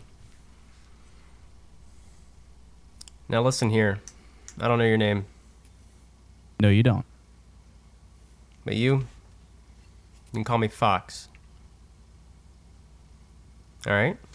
We just got into town from the Underdark. Now, I have traveled through tunnels, fought giant spiders, fallen a straight mile in the Underdark, evaded an entire mining camp, and now I'm about to add murder to that if I find out that you're somehow swindling this merfolk. Roll intimidation with advantage. Roll it with double advantage because Xothkug is helping you as well. Well, thank God I have good charisma. A 1, a 2, and a 3. Even with double advantage? Yes, even with double advantage. 16. I rolled a 4, 3, and a 12. Dang. Luckily for you, he rolled a 3. Yes. What mining camp did you evade? Was it a Bright World Company mine? I think it's the only one that really matters in this instance. But yes. Then maybe we are on the same side. I only ever knew Relax. them as East, South, and West. They were helping us to investigate what's happening in the Underdark. But were they Myrrh? Yes. I relax my grip, but I don't change my look. Okay. I am a member of the Grey Watch. My name is Shale. We Shale. are... Jebediah, you overhear this and immediately know the name. The Grey Watch are a children's story that the dirt folk tell each other all the time. The little kids are always... They sleep safer at night because they know the Grey Watch are out there keeping the tunnels safe.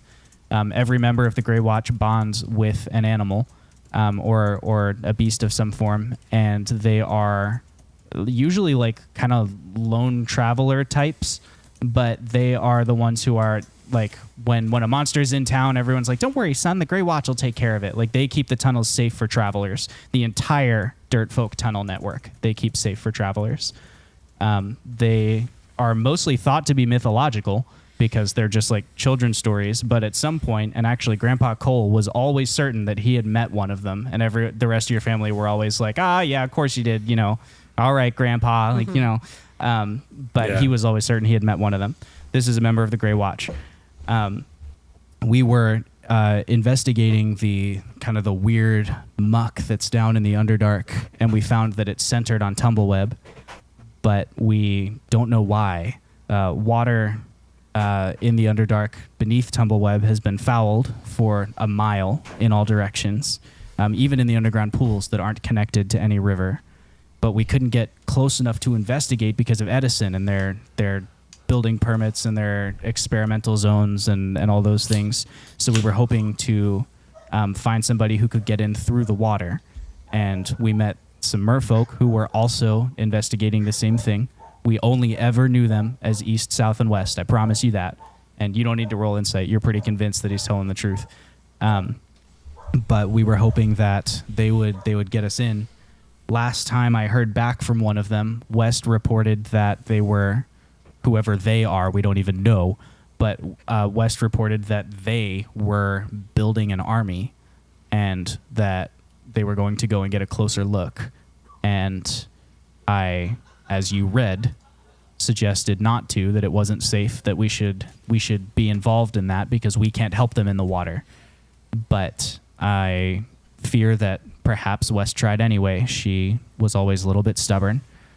And we have been trying since to get in another way. We'd been hoping maybe someone could, maybe to convince someone to give us a tour of the new facility that Mollusk's company is building down there, or something like that. And in fact, to that effect, we've made a little bit of progress. We have secured an invitation to the party on Friday at the Basin Estate.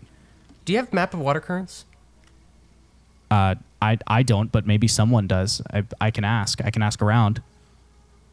Do you know which way the water generally flows down there? I need to know right now. Water flows in. So it flows out underneath Tumbleweb, Underdark. Yes. Water comes down from Tumbleweb, from the bowl, goes down, and then flows outwards.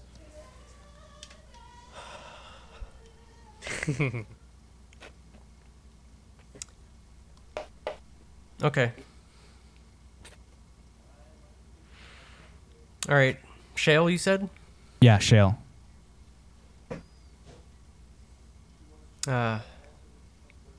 Keep in touch with me. We might be able to help you out. But in return, I need a way to find West. I mean, we don't even have a way down there yet, but the best way is probably through the through Edison. You seem personally attached. Do you have? Did she ever give you any insight? What direction she may have been hiding their encampment? Anywhere I could start? It would be somewhere within the boundary created by all of Edison's testing grounds down there. You did not, in your travels, this is the DM talking, in your travels, you did not come across any of the testing grounds because you stuck to a road and then went through a hidden, hidden way. So you didn't see any of the other, Underdark way. Would I have record of where those testing grounds are if they're within, if they're underneath Tumbleweb? The ones from 4 years ago you totally know about. Say that again? The ones from 4 years ago you totally know about. The only thing that's new is the hydroelectric power plant they want to build. Everything else, they've been doing experiments and testing down there since before the darkening. They've just changed what they're experimenting on to now they're kind of pushing the boundaries of Wingle Digits down there. So I was kind of thinking I swiped a whole bunch of random documents from the Bright World Company.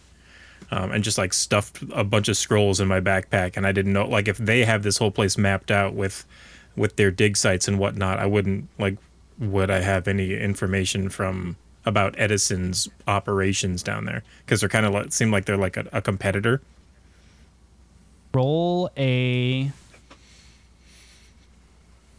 percentile die, and Jake roll a percentile die. Matt, decide if Wash needs over or under. Over. Okay. We should have said under. I got a 15. Oh no. 51. It's even inverted. Sorry, man. So you don't have any specific details, but you do know the general gist of those locations. Okay. Mm-hmm. Shale. Just so I know, you do know how to eat crayons, right? I'm asking if you know thieves can. Well, of course I eat crayons. I mean, all you got to do is boil them down. Zaw's expression changes to confusion. It's much less intimidating. It's huh? Yeah. Well, it's been a long while since I've had crayons. Could you perhaps put on a notice board if you ever want to reach me where I can find some crayons? Yes, I could certainly accomplish that. Or if you want to tell me where you're staying, I could be more direct.